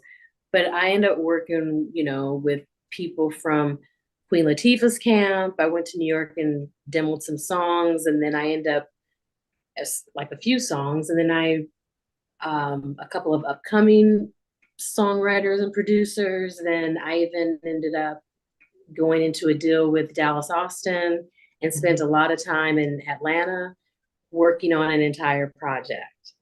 And these were projects that ended up getting shelved. But however, recently I found out that they've been leaked on YouTube and Yeah. Was that the album Natural or something like that? Naturel's on there. And then there's another project that has been released too online. Um, but yeah, so I was working. It wasn't that I wasn't working. I was doing that. And then I was also doing soundtracks Mhm. um, Good for Burger and A Smile Like Yours, there's a Down in the Delta Delta. down in Delta, yeah. Hmm. But So was it did Family Matters help Tender Kisses sort of become bigger, being appearing on Family Matters? Did that also um, was that oh, of course. TGI Fridays when Friday nights when you have Full House and all of those yeah, yeah, shows yeah. and everybody was watching those shows at the end of the week, definitely that helped a lot because that was a huge show. Yeah. Yeah, yeah. It was great for that experience too. That was so much fun. I mean, being asked to be part of that as was that nerve-wracking? Did turning to some mini acting? No, because it's funny when you're around peers, like, people your own age, um, you they kind of like being around Darius and the rest of the cast, like they made it more fun and less about it being work. Yeah. So they were I would just remember them saying like just have fun, like you can't take it seriously, just be you and have fun. So yeah, I loved it. That was a good time. But because the your sophomore album came out let me try and see now. I think it was 90. Yeah, it was actually about 91. Yeah, don't Uh ask me bad with dates. no, yeah, it was actually 91. No, well, 91 is when the singles came out. No, so the album Make a Difference came out in 1990, and then you were releasing Tender Kisses 91, 92, but we Yeah. didn't get It's All About You until 99. You were Hmm. saying within that 8 year time span, you recorded two albums, one with Pretty Dallas much. Austin, and then one with people like in Flavor Units Camp. Yeah. And there were songs with other songwriters and producers in the middle of that. I had a lot of music. Wow. There were a lot, yeah, that people may never, well, maybe they'll hear them one day, but yeah, there were a lot of songs. Yeah. Well, you said, was it because you finished one album, you hand it into Capitol, and they've got a new president says, "Oh, I didn't authorize this. Can we go back Or what happened when you've, completed Well, enough? you get new A&R, you get new marketing, you get new everything. And it was just a lot of it. I think they were trying to buy time because But there was so much drama within the label that it was just like it's not ready yet. Or let's ah, try it. Let's keep recording. And I always feel like when people tell you to do that, it's because they're not ready to put it out. They don't really there's stuff going on that I don't need to know about or yeah, that. yeah, because So I would do the work, ah. because I wanted to stay busy. So I felt like, okay, I'll keep recording as long as you guys keep giving me money. Oh yeah, but yeah, that's the thing. So it's cheaper to pay for you to just record, but they were merging with they were merging with different labels all coming together, and I would Yeah, assume the money to release and promote an album would have affected mergers, so they would have just said, yeah, just stay at the background, so we don't have to go in for that whole. yeah, Wow, yeah. It's cheaper just to keep, yeah, you're right. It's cheaper to keep you just go record something. Yeah. you missed a massive because the 90s was massive when it came to R&B. I mean, you had, Jade, SWV, you had everyone just blowing up, and it was R&B, was massive. And at the peak of that, we didn't hear from you. I mean, apart from for a few soundtracks. I mean, how was that like? Just, how did that feel like personally, just being not allowed to take advantage of the fact that everyone was out there making music and R&B was really well received?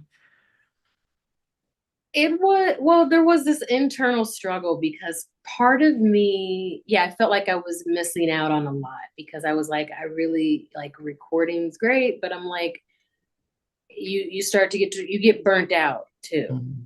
And I was becoming exhausted and things, some songs I was like, these are great. Other things I was like, what? This isn't the direction I want to go in. And you just are like, I want to get back out there. And then the other part of me was you start getting all kinds of people saying, just get out of your contract, leave the label, go somewhere else. It's not like you can't get another deal, sign a production deal with someone. And I think I could have done all of those things, but it's again, at that point, it's like being in a relationship. Mhm. They were the first label to Mhm. sign me. I was a 11-year-old girl and I'd been through so much with them Yeah, that it was hard to go, I'm just going to leave them. It was that feeling of that fear, yeah, but I couldn't jump all in. I wasn't that much of a daredevil that I thought, yeah, I'm going to leave and I'm going to get me another deal somewhere else. I kept thinking, what if I leave and I'm knocking on these other labels' doors and they're like, but we got such and such and such and such. So you're going to be on the back burner. mm, Because at that point, there was an explosion of more female artists or female yeah, groups, TLC and everybody, yeah, like you yeah, said, yeah, that I thought I'm going to get lost in the mix. I won't be so unique there. I was still unique at Capitol because there weren't a bunch of Tracie Spencers. yeah. And so, yeah, you just like, what do you do? Do you stick it out? They're not kicking me off the label. Mm, It's like, it was like a safe space. yeah, I felt like, well, I'm kind of safe here because no one's, they're not letting me go. They're just saying, hey, here's some more money. Go sing some, go record some songs. well, are they giving you a salary? I mean, how do are you getting a No, it wasn't even that. I did do pretty well from like touring and um so no, well, yeah, they would give, obviously they would take care of me if I needed to go somewhere and be like when I went to Atlanta, I think I was there for over a month. all expenses were paid. I did none of that came out of my pocket, like staying where I was staying or travel or anything like that. So I can't talk too bad about Capitol Records because No, no, no, no, yeah. they they treated me well for a very long time. Now they had their issues, and there were other issues going on at that company too, certain people, but um, for the most part, I know they believed in me, and they just, they didn't know what to do after a while. They just, but they knew, but I knew, they didn't want to let me go. So it wasn't until, I decided I think I just want to go, and that was, kind of after the last album. Yeah, but were you able to, during that 7 hours, years, were you able to go on tour? No, I did shows here and there, but could I have? Yes. Could I have done more touring? Could I have gone overseas and probably stayed for a few months and just did a bunch of shows and racked up a whole lot of money? Yeah.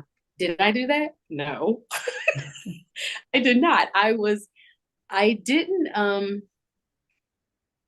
it was, to be honest, it was just a very weird time because, like I said, I had spent a big portion of my life growing up in the music industry.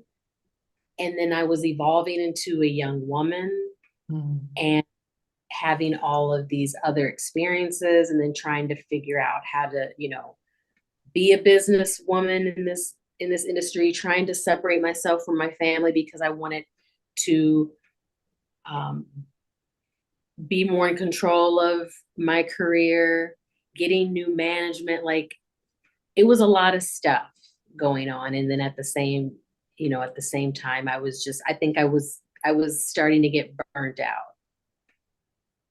Yeah. Because it sound like Janet recording control. You know, my father, would you trying to like, okay, I'm going to take control of my decision and make and go my own direction, or how I'm from a close family. How does that work? Where you're trying to, because your parents and family have always been there. How do you then try and become your own person without them feeling like you're hurting them? The funny thing is they didn't feel like that. The relationship I had with my parents was probably different from a lot of, with the exception of like maybe Shanice and her mom. Mm. I think Shanice can probably relate more um, to the type of relationship or that dynamic between her and her mom and me and my dad. Um, we just, my dad knew that I was getting older, and he had, my mom would be like, she's becoming an adult. She's a grown woman now. Like you're gonna kind of have to let her figure things out on her own. And there was that part of me who was like, I really need to see if I can do this Mm. with, still I know that they'll always be there, but not with me 24/7. Like, can I do this? Can I just deal with management on my own? Can I be this businesswoman and figure this stuff out? And then you realize as soon as you start to separate from family, that's kind of when vultures come in. Yeah, that's To yeah. put it nicely or lightly, the game changes. And then it becomes survival of the fittest, or just how do you keep your sanity, and what's right, what's wrong, who do you trust? And then you learn you trust no one at a certain point. You just go, lesson learned, trust no one. But, Mm. you know, it Mm. kind of gets like that. It gets The- weird. Are you able to, um, are your brothers not around? Your older sisters, really, are you separating from them as well? Yeah, Dino and I. he started kind of going onto his own journey, and I really won't speak on him because that's his story to tell, Mhm. and I don't want to talk about his business unless, you know, I have permission to. I won't do that to my brother, but we kind of grew apart basically. And my sister at that point, yeah, she got out of the industry. She was doing fashion and doing, you know, working on videos and stuff. And then she transitioned and went back to school to San Francisco State University and became a school teacher. Wow. So her life completely, Changed. and she's still a teacher. She's a Wow. special ed teacher, and which is wonderful. She's great at what she does. But yeah, everybody just, you know, we were all getting older. Everybody was just kind of doing their own thing, and you do start to grow apart. There's you think that I think many people kind of thought that, oh, me and my brother will be connected forever. Because your songwriting partners and everything. Yeah. But we just you know, we kind of grew apart in that sense. Mm. We're very close now, like we've gotten closer again, but it was just a point where we were just growing apart. He was going a different path, I was going a different path, and then I was also very um I was still very frustrated with the industry because you know, you have a love-hate relationship with the music industry. Yeah. You know, I think everybody who's in it, you know, does. Yeah, no, especially for females, because I remember speaking to Nikki Howard, and she was saying how much harder it is for females for in the industry to deal with a lot and the respect and you know you spoke about um capital being full of men who are trying to decide how to decide a career of a 11-year-old child, then you're 21, 22-year-old woman, and the industry is still full of men who have different motives and you know without you know not as you know things have changed right now to some degree, but you know just imagine going in my we can't imagine how hard it is to navigate the industry of being in LA at that stage. Um, and as I said, no one can know how things are. Um, Mm, what then happens when Ray Lott comes into Capitol and you know decides, okay, let's record. It's all about you. mm. You know what was happening? Were you just recording your 200th song, and he says, "Oh, we're gonna try and put an album out for you." And you put what did you how was that? Well, initially, that's what you know. My response was like, I loved Roy Lott. I thought he was so cool. I mean, I liked Gary Gersh too, who was president before Roy Lott. He just had a lot of obstacles and a lot of challenges he had to deal with. But Mm. Roy Lott came in and he just, you know, his thing was, I'm gonna restore faith back into Yeah, so like 7 years. You yeah, brought I'm me out of like the cave. yeah, I'm like, good luck, bro. Good luck with that. And he had a plan. He had a plan. He had a budget. He had a plan. He said, this is how we're going to do it, you know, and that's, you know, because he was the one who brought up Soul Shock and Carlin and said, I think they should be the ones to help you put this album together. And he was like, let's get back to work and get this album out. And I was like, am I really going to put a record out? Like, is it really going to happen this time? And he's like, it's really going to happen this time. He's like, I promise it's gonna happen. So I do I think it's funny, like when Soul Shock and I were talking recently, I think he puts it best where and part of me doesn't remember certain things, but when he first met me, how he just said that he could tell I was done. Yeah. I was like, whatever, push record, people. let me just sing this song. I was very much like that. And it's funny because a lot of stuff I don't remember because I really was just kind of like a robot. I was just going through the motions. Mm, I was yeah. literally burnt. Yeah. Yeah, because he said that yeah, that you just weren't really there. And Colin was the one who sort of brought in the humor and really tried to build that trust and restore the trust. But it felt as if you'd been so much burnt that, yeah, here we go again, another 2 years of doing this and be told it's not gonna happen. Um, Mhm. but when the things turn around, did you have to build trust with them to be able to say, okay, I'm going to take the process a lot seriously, or what made you what gave you the faith to really put your all in the album?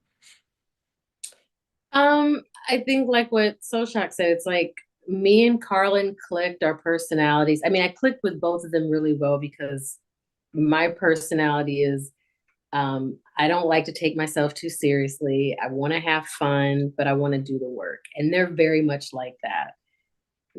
Cracking jokes, we just I think it didn't take too long before literally I felt comfortable being around them and realizing that they're like, hey, look, this is another opportunity to get an album out and for you to do your thing and show people that you have staying power and that you are a real artist. So let's just get to work. Let's just do this, but at the same time have fun. So we experimented with ideas, and I just remember being in the studio all the time with them, and we would just record until we got it right. And they made it more of a pleasurable experience again and reminded me that yeah, it's a music business, but when you're recording music, you should be having fun because you Mm. want that to translate into, your vocals. And when people listen to it, that they're like, oh, you can tell this was a fun project to put together. And um, yeah, so they instantly became like family because we were spending so much time together. Yeah. How much of the things you'd done over the past 7 years were you able to bring into the project, or was it like whatever I'd done the last 7 years, just throw it up in the bin, No, everything's all none of new? that. None of that was really a part of that project. Wow, We started from scratch as far as I remember. Yeah, yeah. wow. Did you get back into writing on the album, or was it pretty much, yeah, whatever you do, I'm just singing along? Were you able to go No, back I to? was writing on that album too. Yeah, because like I'll Be There For You, I co-wrote with Carlin and Peter Beaker, who is also Danish, from Denmark. Um, gosh, my brain is so bad. I can't remember It's fine, what's it's on fine. that. But you got back into writing and stuff. I did. I found my voice again to do that. And so I, appreciate, or I owe that to them too, because I, you know, had shut down so much that I wasn't really writing either. So, Mm. yeah. I mean, then you're releasing videos. How did you think It's All About You got received when you look back? I remember many people's reactions being really positive because um, I think people were waiting for in a young woman now. It's like we've seen the kid now. Who is she going to become? Like, what type of adult is she going to become? What will the transition be like? And I think it was a good transition for me, that record, because again, I I've always tried my best not to be hypersexualized. Like there's it I'm fine. People can do whatever they want. Mm. Like I don't judge anybody on what they do or whatever. I'm comfortable in my skin. Um, just like the next, woman. But for me, it's just I still want it. I really wanted people to still take or to really focus on the music and me as a vocalist. So I was trying to fit in, yes, I'm now this woman, but then there's still these other parts of me because I'm still, a tomboy at heart too. And um, I think there's a lot of sides, a lot of different sides to me. I can be very soft, I can be very edgy. Not everybody gets to see all these different sides of me either. So I Mm. was trying to find that balance in this album and then continue to grow from there. Um, but little did I know that after that album, then I was like, I'm done with this. you know, I just don't think there'll be another album right away, at least not with this, with Capital anymore, because it just had gotten so frustrating. But But yeah. when you came out in 99, 2000, the industry changed so much, Mhm. we, you came out in the 80s where, you could wear a dress like Phyllis Harman or Patti LaBelle and, Luther, suits. By the time you came out in the 90s, it was almost striptease singers, in fact, we weren't looking for singers, we were looking for models who could just lip sync. I mean, that was so to come Yeah. out and you said not you've always been a sense of not being overly sexualized, but that was what labels were pushing and hype Hmm. Williams videos. So it must have been like, wow, you must have been in hibernation and coming out and realized, well, this is not the industry I remembered. It must have been hard Yeah. to try and get that album pushed and trying to be yourself. Yeah. Like I said, it was definitely a challenge. Because only I was only willing to go so far. I never wanted anyone to push me out of my comfort zone. And it was becoming to that point where it was like everyone was showing more skin, and not that I personally had a problem with it. I was just like, that's not really what I want to do. That's just not what I want to do. But yeah, the label would push for it. I remember even in It's All About You, and even though the shots are very fast and brief, I was wearing like a bandeau top and like itty bitty shorts, and I'm like straddling Datari Turner, who was the model in the video, and that was out of my comfort zone. That was definitely, but I did it and was like, that's as far as we go, people. Like Wow. that's as far as I'm gonna take it, because I just didn't want that to be the focus. I just and like Yeah. I said, not that I'm fine in my own skin. I don't have a problem with you know with stuff like that. It's just at that point I still feel like I had a lot to prove. I wasn't gonna go from like, okay, now I'm just gonna bear all and this is who I am. Like, no, you're gonna get it in bits and pieces. And I think, you know, and still trying to be me at the same time. Like I still felt like people didn't know who I was. Mm. And I was still trying to get people to go, oh, that's who Tracie Spencer is. It's hard to try to do that when you're 11, 12, 13, 14, when you're still in that box. But now I was like, okay, now I'm 21, 22. So now I can start revealing other parts of my personality and who I am. And so after the album, and then you did your videos, did you have a conversation with Ray and said, what, I think I can continue, or how, or did they say, yeah, look, we've put some money in it, it didn't work, so we're dropping you. What happens? Well, that's the thing. The album was successful. When I go back, I really think there were other singles on that album. Things just, again, internal conflicts at the label, management issues, uh, that things just weren't being executed the way they should. We started running out of time, and um, I was frustrated, and the longer time went by and I did shows and did some touring with that album, I was just like, I think this relationship has come to an end. Like, I think it's Wow. time for us to break up. you know? I felt like me and Capital needed to break up.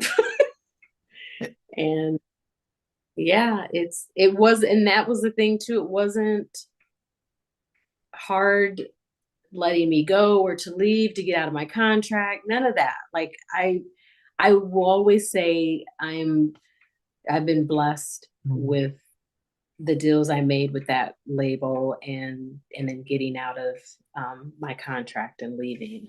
It could have been much more difficult, Yeah. a more, worse, a more difficult experience. But no, I left and I took a break.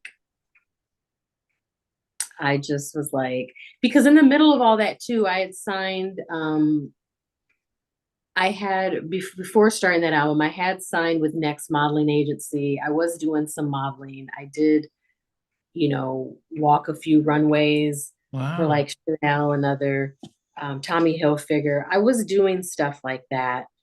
Um, but after leaving, I just felt like here's a time where I just need to just detach myself from everything Mm. and figure out who I am and what I really want. And so did A you lot of that's a bad idea. I had more people tell me that's a horrible idea. You can kill your career that way. And I thought, you know what? But I'm losing my mind, so yeah, it's yeah, yeah. either I got to do what's best for me. Because people fight to get into the industry and you're in there and you're trying to come out and for most people it's like, well, what are you doing? I mean, I'll kill to be you, but without realizing that you could die being you if you don't get out. Absolutely.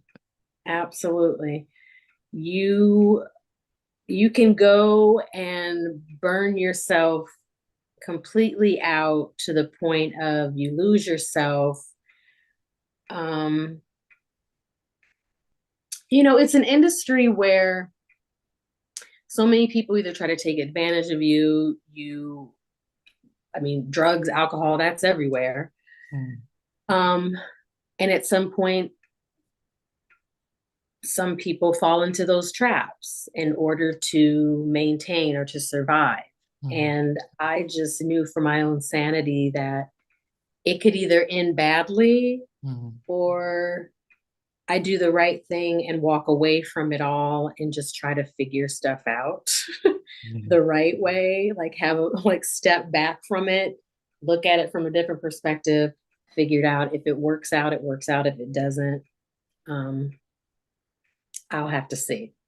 I don't know. I didn't know, but I knew I didn't think too hard about it because I needed to maintain my sanity. I was like, I don't want to be depressed anymore. I don't want to go through that again. And Mm. yeah. Did you move back to Iowa then, or did you just stay in LA for a while? Um, what did I do?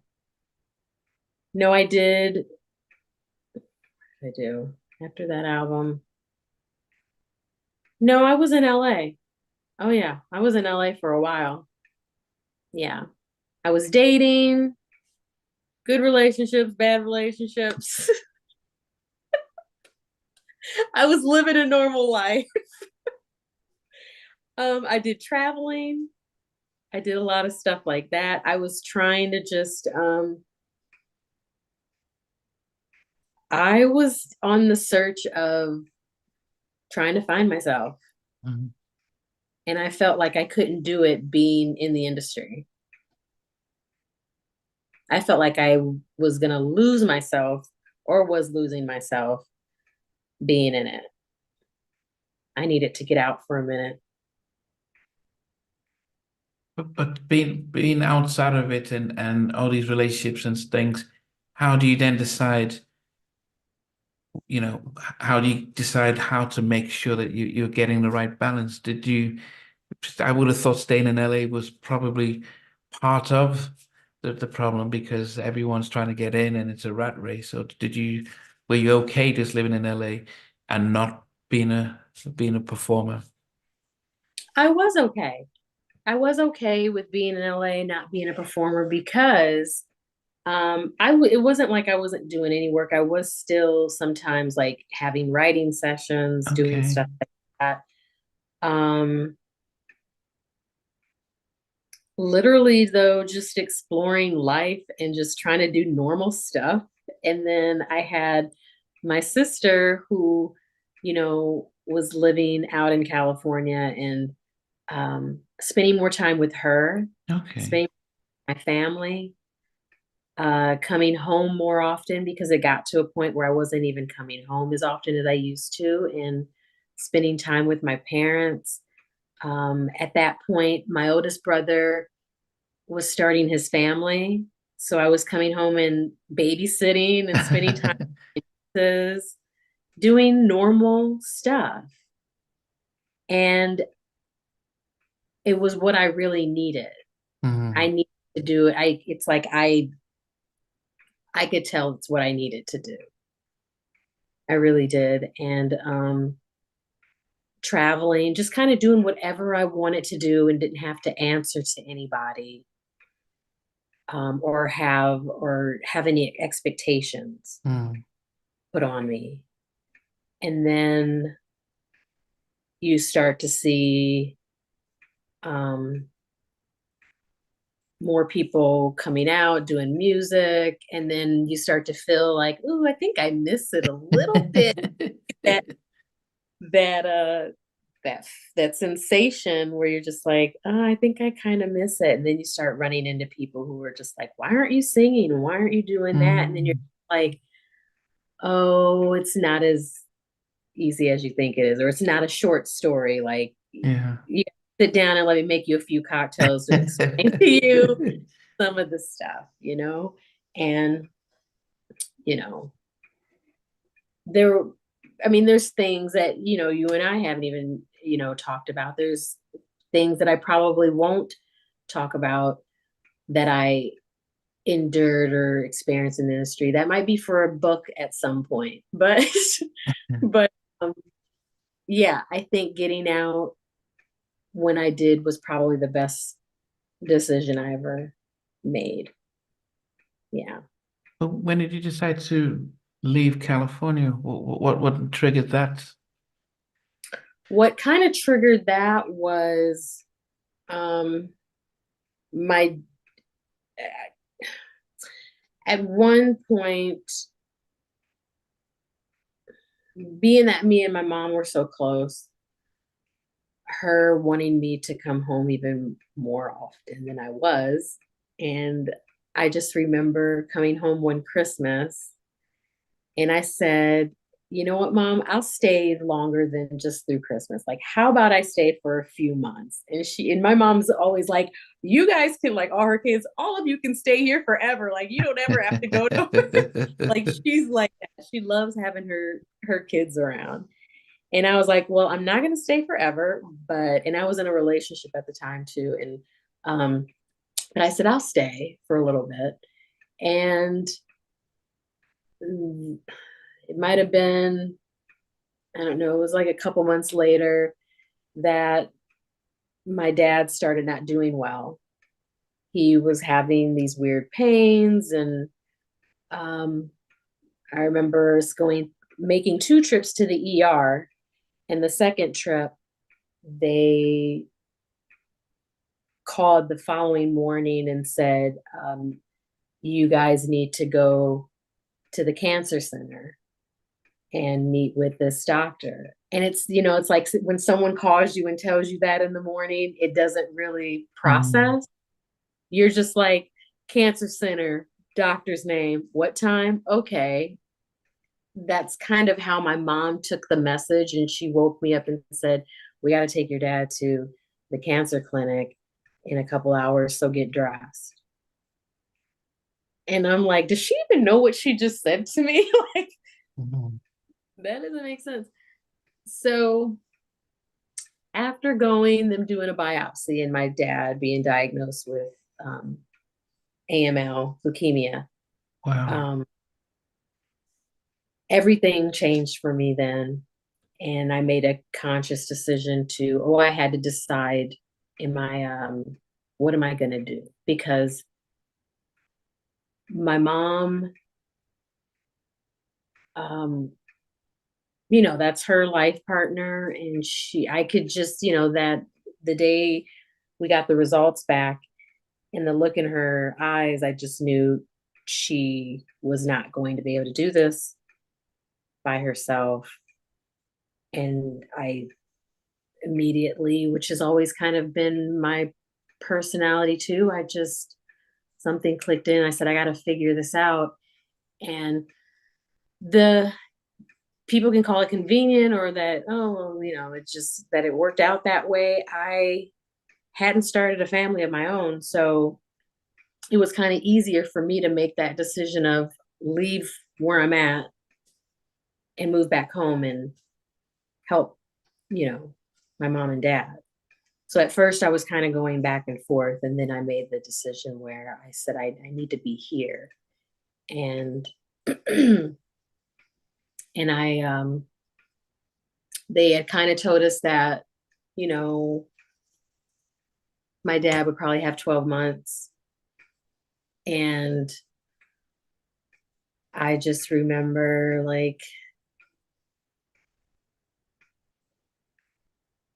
yeah, I would take him to chemo during the week, a couple times during the week. But it's funny because as hard as that's to talk about too, because this is the month that my dad passed.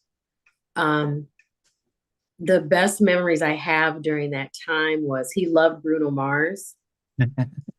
And we get in the car and we would play Bruno Mars to chemo every time and sing along to Bruno Mars going and leaving chemo. And we did that the entire 12 months. It was like clockwork. He had to listen to Bruno Mars to get himself like pumped up to do chemo. And um yeah. And I became the person that would take him all the time. It was very hard for my mom, and I could see that. Sometimes she would go and sit with him, but it was hard watching just the physical changes and um, that he went through. And yeah, that was a tough time, but I do have good memories. I think it transformed our relationship. We now had a different relationship than we did when I was a child, because yeah, you go through those parts too where it's not always great with your parents. You have your differences because you're getting older. You're just like, you guys don't know anything. I did that, and me and my dad would get into these dumb little arguments. But this kind of brought us back together again, where we connected with music, and um,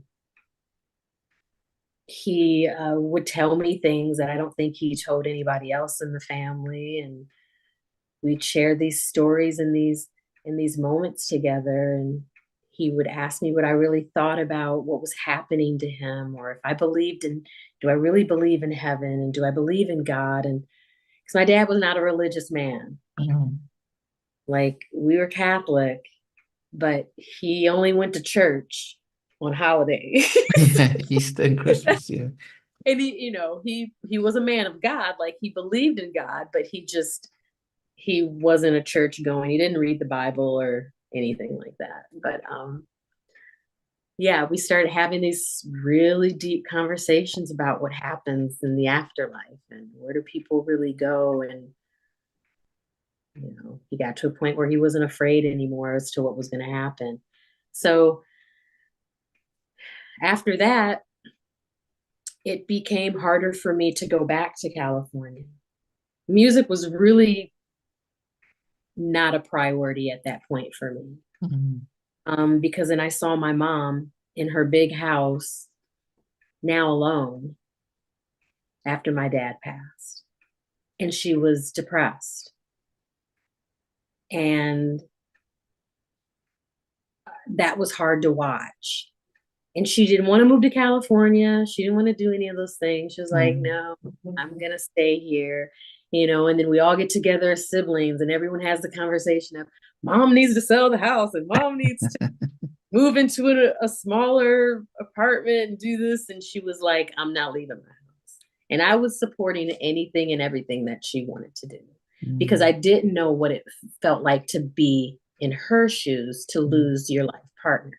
I just knew from being, you know, from the perspective of being a daughter losing a parent. Mm.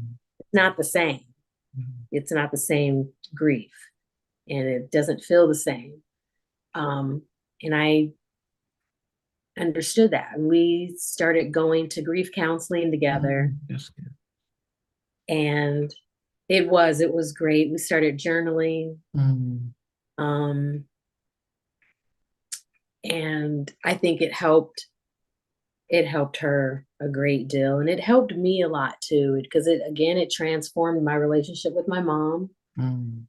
And it was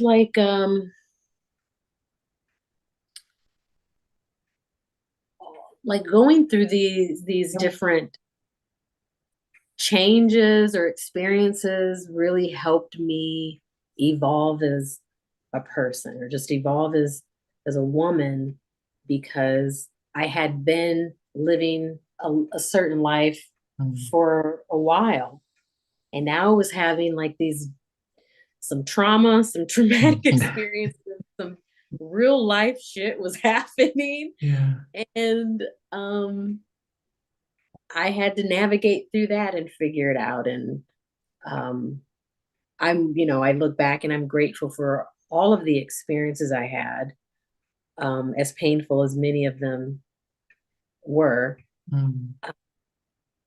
But yeah, and so then at that point, I was still kind of going back and forth, but then I started going on that journey of healthcare too. And then that's, before that's when the psychology thing came up. And I was just like doing all of these different things. Mm. And music was just literally on the back burner. I wasn't touring, or I wasn't traveling. I wasn't singing anywhere. None of that. If you wanted to catch a performance of Tracie Spencer, you'd have to come to the house and hear me singing in the backyard, or in the house. But I wasn't performing anywhere. I wasn't even writing. I couldn't even, that was blocked. Mm. I couldn't even have the ability to write a song. Mm. um, yeah.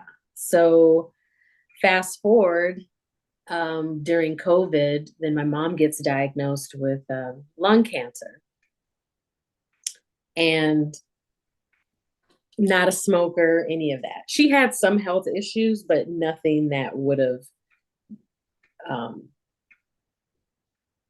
would have made us think, oh, she's going to get lung cancer. Like, no, nothing like Mm. that. So in 2020, the year before, she was having some issues, but it wasn't until that January of 2020 that they confirmed that that's what was happening. Uh-uh. And it was like the same thing. They're like 12 months. Wow. And you're like, no, like this cannot be happening again. I was definitely not ready for that. Um, and she, she only did chemo because we asked her to. I guess Oh, wow. she didn't really want to.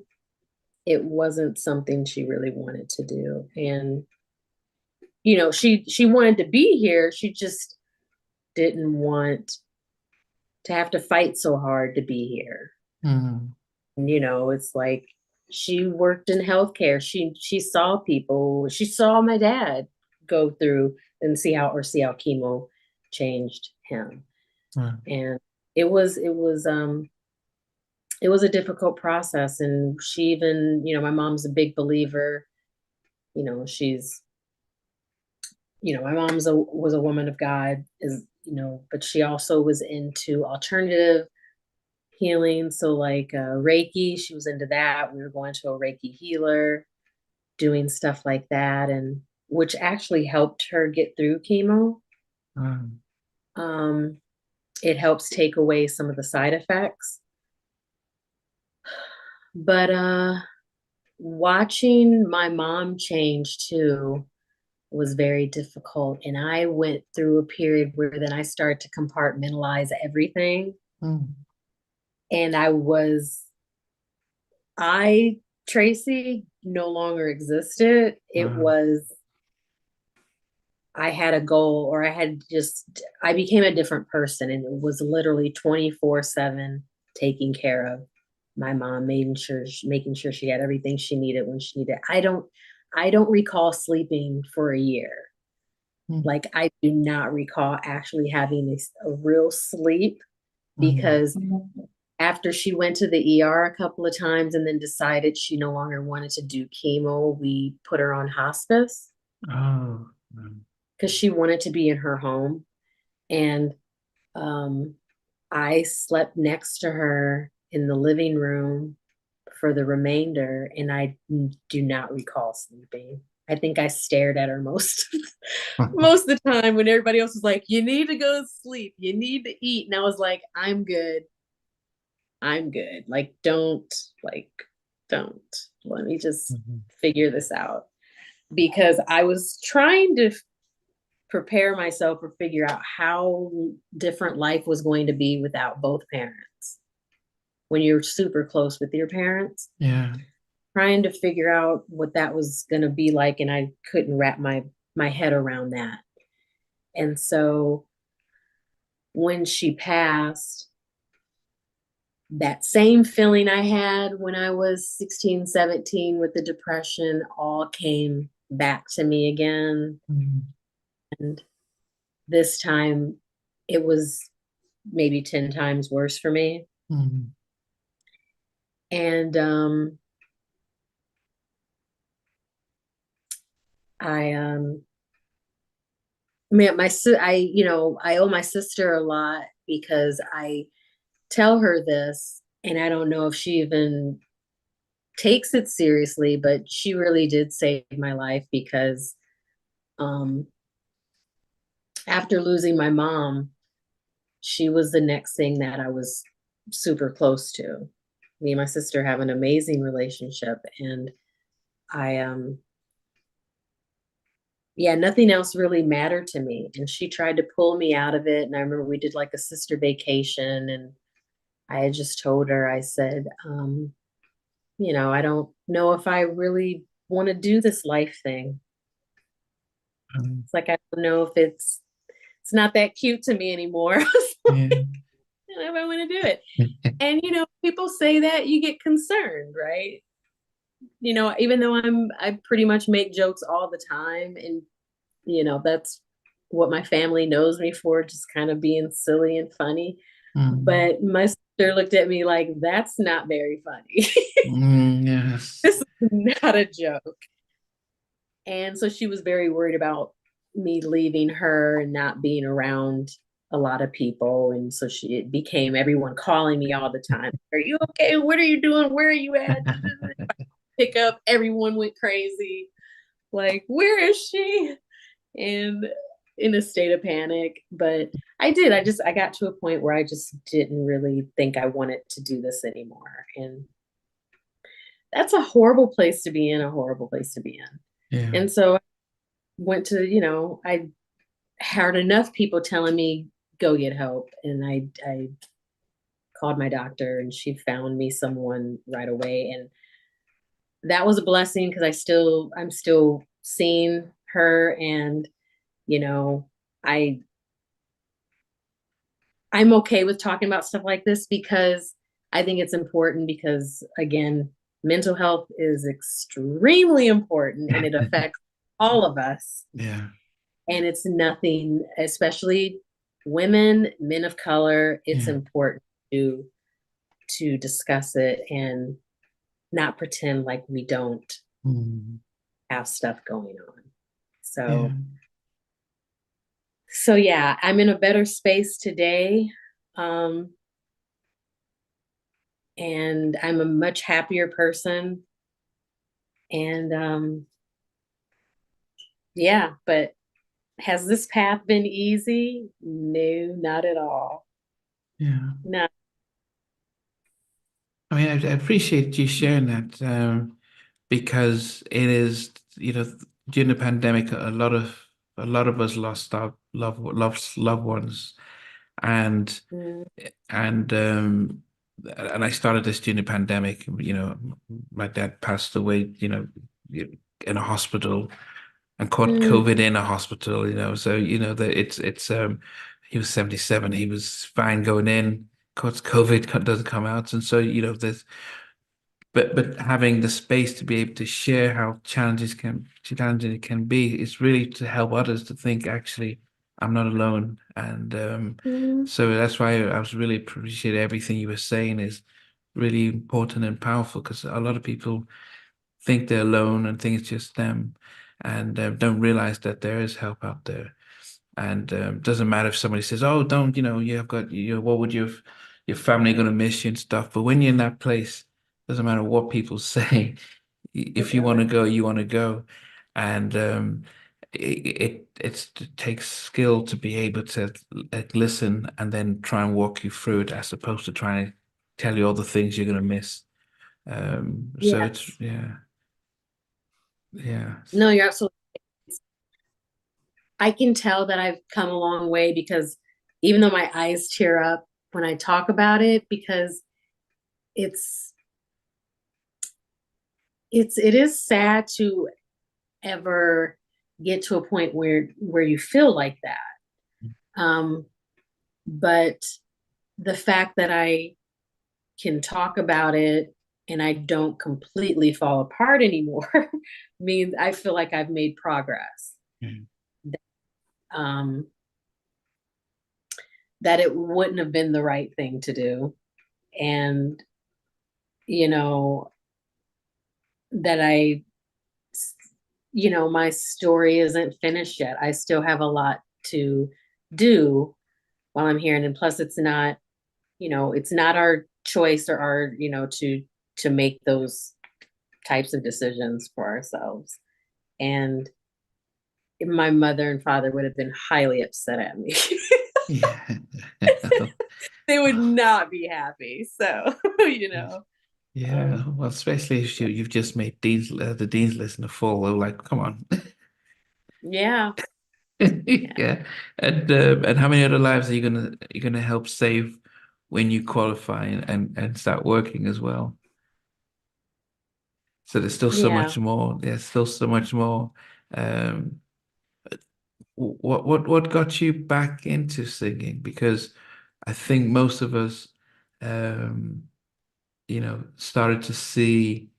Um, it is Shanna, Elle, and Sinise, and then they all said, "Oh, look who we just bumped into." I mean, how did that whole reunion thing just so? Because it just felt like one day we, Shanna and Sinise are posting pictures with you, and the next, you perform with with um, not DJ Clue, DJ and D Nice. So how at did the how? Kennedy Center. Yeah, so how did the whole coming out of the woodworks just happen?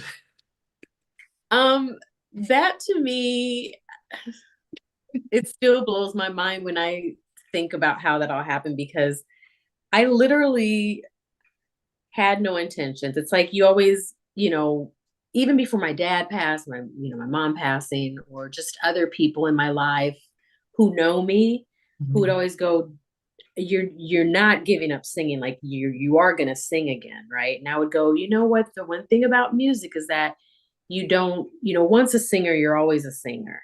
So when Mm, people say, you don't sing anymore, it's like maybe not professionally, I'm not recording an album, but I'm still a singer. It's just who I am. Mm. Um, so I hate when people would say stuff like that because I'm like, that's not the way to say it. I am a singer, but I don't feel like explaining this to you. So when I made that decision to go back to school, which was probably around spring, where I started kind of looking into these programs, and I just said, oh, I'm just gonna do it. And once I started getting everything organized, and I remember it might have been a roll back a few months before that, like around the holiday, around Christmas of, oh, what year is this? 24, Yeah, 22? 2022. Yeah, Okay. around 22. So it was a year after my mom had passed.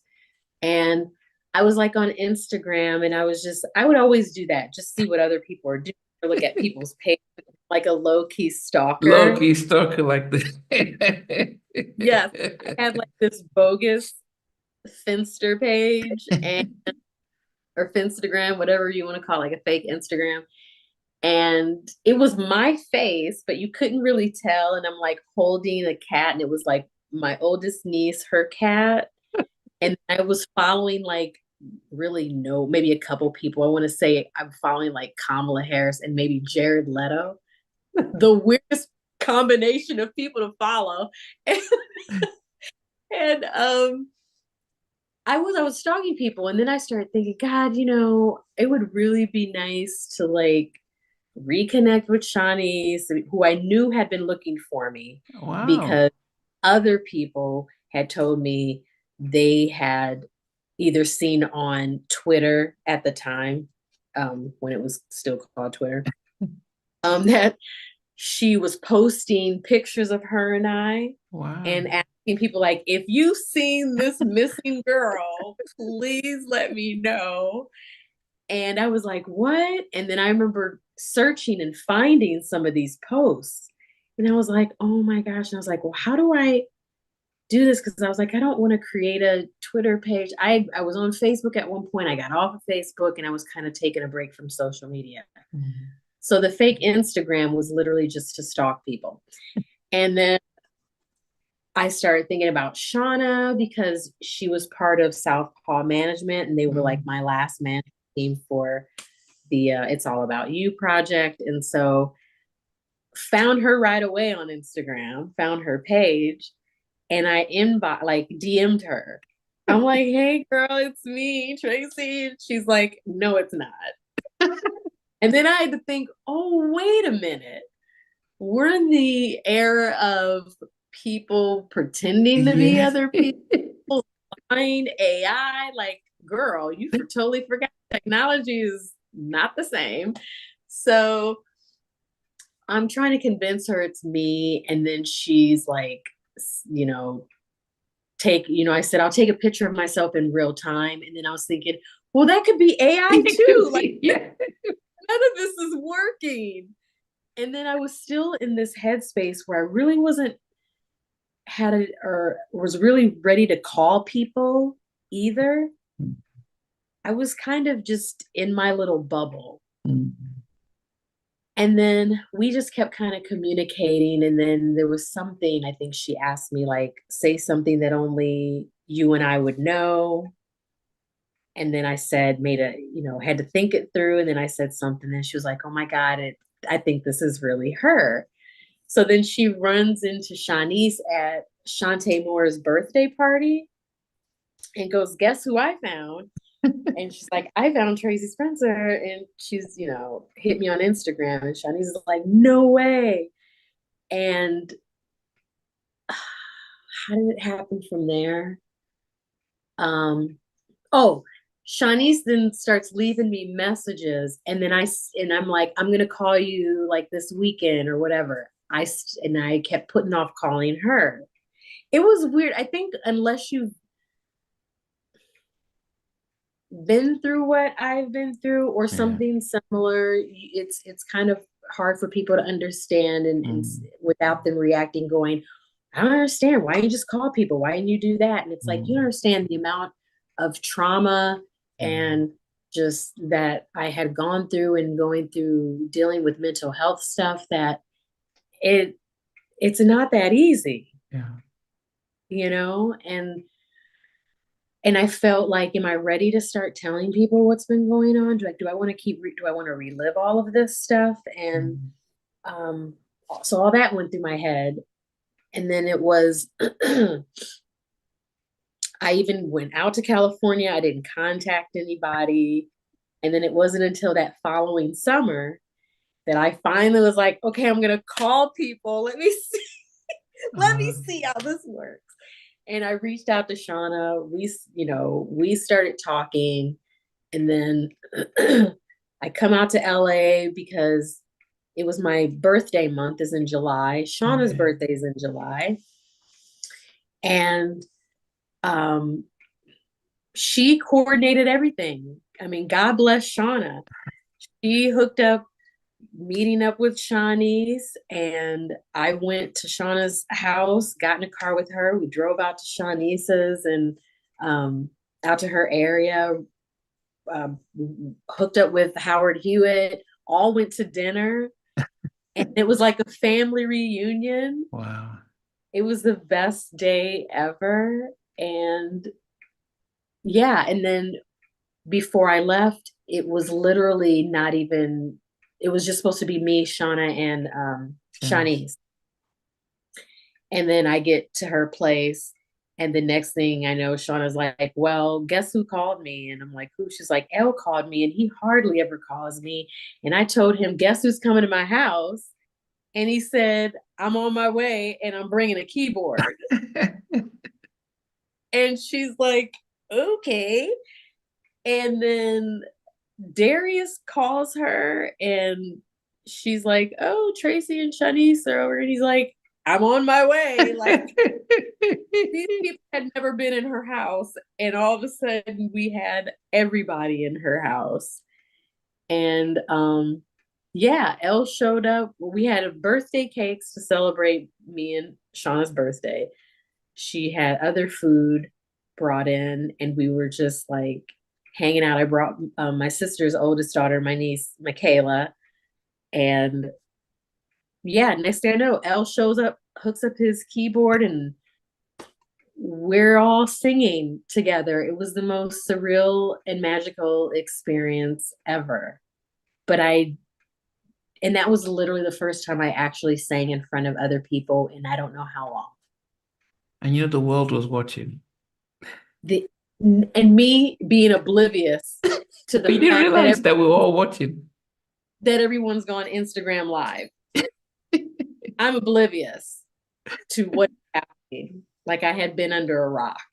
Yeah, it was And a magical moment watching, I mean, for me to interview Elder Barge for almost an hour and a half, it was magical, but because I yeah, told him how special when he sings, it's almost like he's in the presence of God and because he just gets lost in song, but him yeah. singing and everyone joining in, and then you're there looking like a puppy with a headlights on, like, okay, what's going on? Do I sing now? Yeah, I was like, what is happening right now? I felt like I was 12 years old again. I really did. I just didn't, I couldn't believe what was happening. Wow. It was the wildest thing. And then after that, Sean is like, girl, you need to get a real Instagram page. Oh, is that when you did the official Tracy? Okay. I did. And I was scared. Wow. I was petrified because I told Shauna, I said, nobody cares that I haven't been around. Like, I was That like, was no one, that was just the way I thought. I was like, no one's gonna get on my Instagram and be like, oh yay, you're back. They're gonna say, oh, that was cute and that was fun. Thanks, guys, and then move on. And she was like, I don't think so. She's like, I don't think you understand just the impact you've had on some people's lives. And I yeah. said, I'm not really aware of that. Mhm. And even though I've traveled, I've done concerts and people have cried and I've had these experiences, and you just go, I'm normal. Like, why are you crying? Like, this is weird. Don't cry. But yeah, so I couldn't wrap my head around that. And so when I did it, and then all of a sudden she's like, girl, you see all these people on your Instagram right now. And I'm like, what are they saying? Are they saying they hate me and I go away? She's like, no, read it. And I was like, I don't want to read. And everybody was so nice and had the most beautiful things to say that my heart was full. I was overwhelmed. And I think I remember crying reading some of the comments, and I Wow. just couldn't believe how, or what people were saying, and that people were actually watching it and in real time and replaying it now, Yeah. and then going, where have you been? What's Yeah. going on?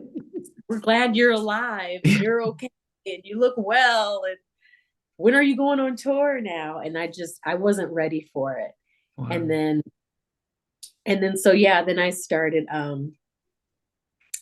oh yeah, then Shanice had mentioned to me, she said, I even was trying to find your brothers. And she said, then I even contact Soul and I asked him, like, have you talked to Tracie? And he's like, if you find her, let me know because Wow. nobody can find her. Wow. And so when she told me that, because we had such a good relationship, that I was like, oh, let me like reach Message. out to him. I think I like liked something on his page, and he was like, she did not just like something and not thing. And then he left me a message, and then yeah, and his phone number, and then we started talking. And his reaction was the same thing. He's like, if anyone needs to know how to get off the grid, like Yeah. here, they should call you. You should write a book about how to remove yourself from from the planet, because he's like, nobody does it better. And I was like, Wow. yeah, I do know how to disappear if I have to.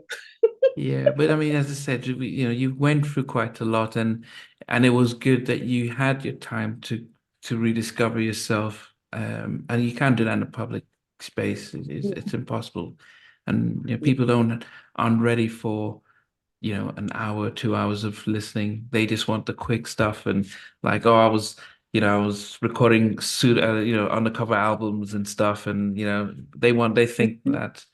Um, but then how did the whole Yep. Kennedy Center, D Nice? I mean, that's taking you're just coming back out of hiding and you're now performing with D Nice, who, you know, Well, yeah, that was wild too. Then um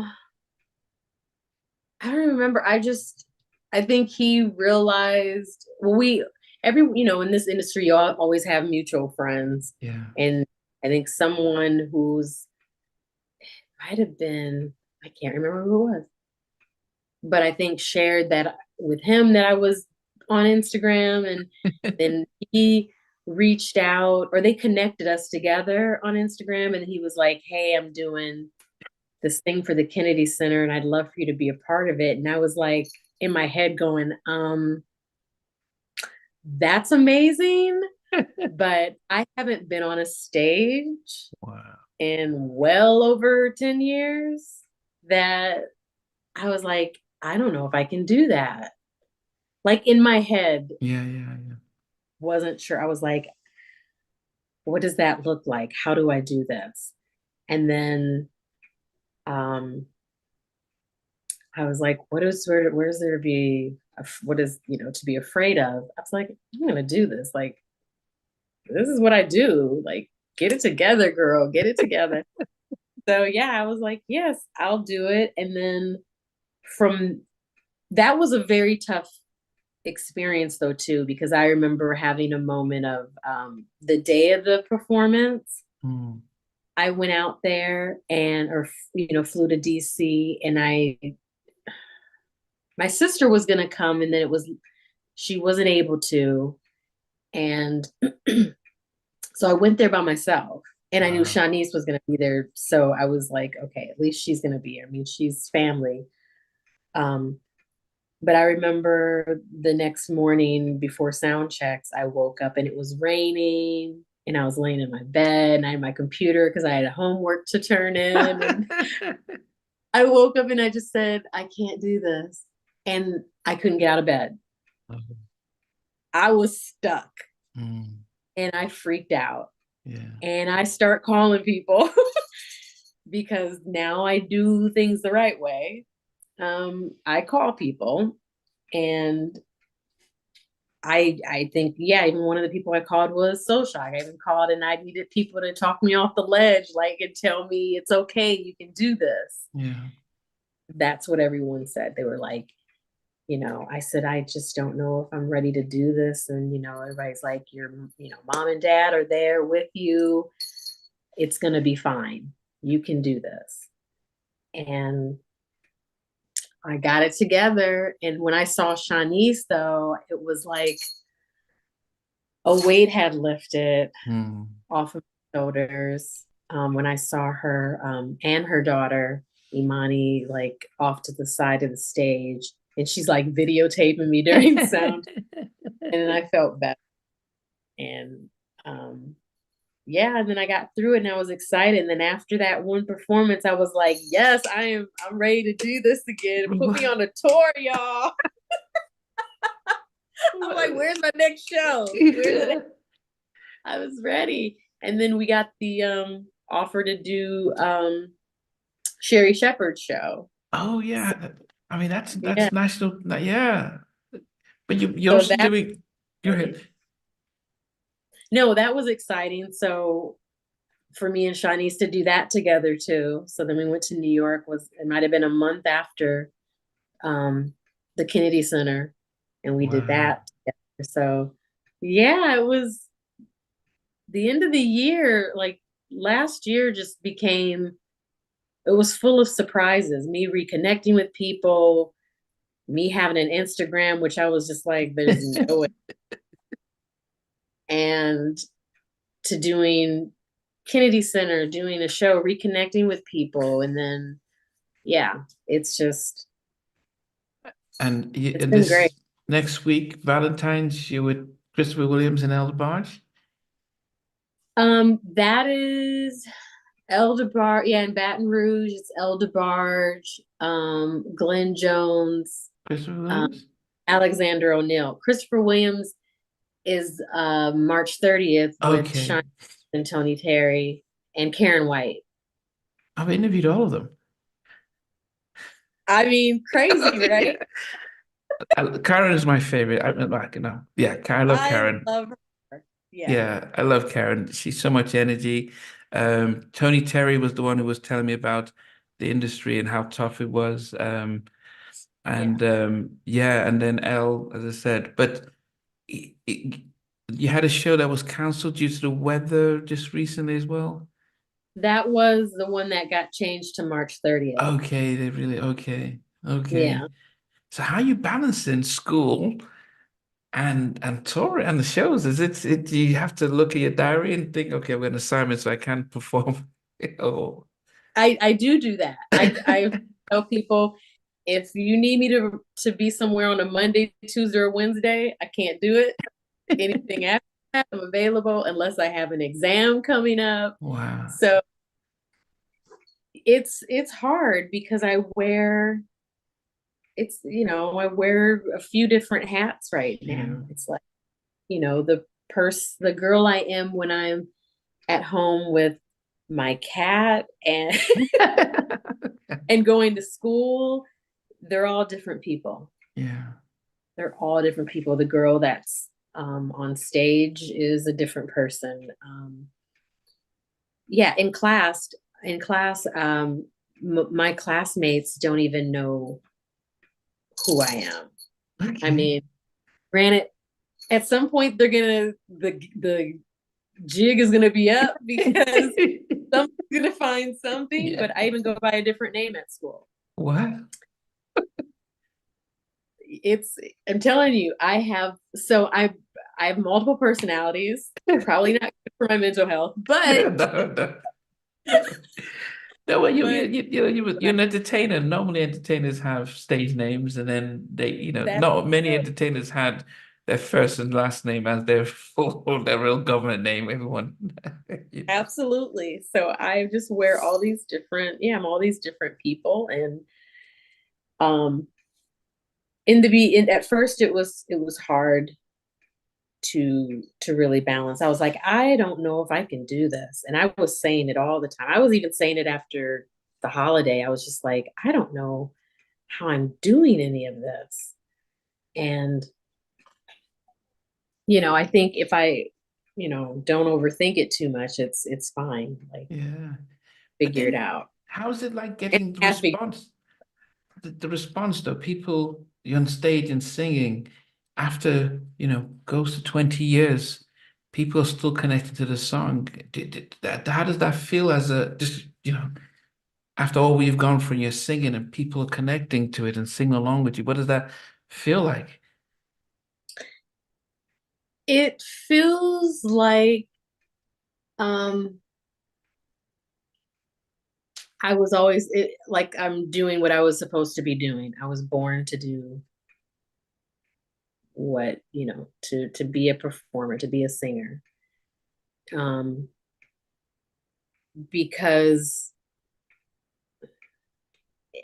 if it if I wasn't supposed to have made those choices, get on, be lucky, or I don't like using the word lucky because I don't really believe in luck, but be blessed enough to be on Star Search, to make Mm, the album I made, to meet the people I've met, to interact with so many really cool people, and um, to create these songs. Like I didn't know that I would write a song like Tender Kisses as a teenager, and for it to still be a song that people still resonates with people, or they still love, and they still say, girl, your music is on my playlist still. yeah, Then now I have a whole new generation who have discovered me because of Instagram. yeah, Who yeah. were like, oh my God, I didn't know who you were. Like, I thought you were a new singer. Like, I don't know.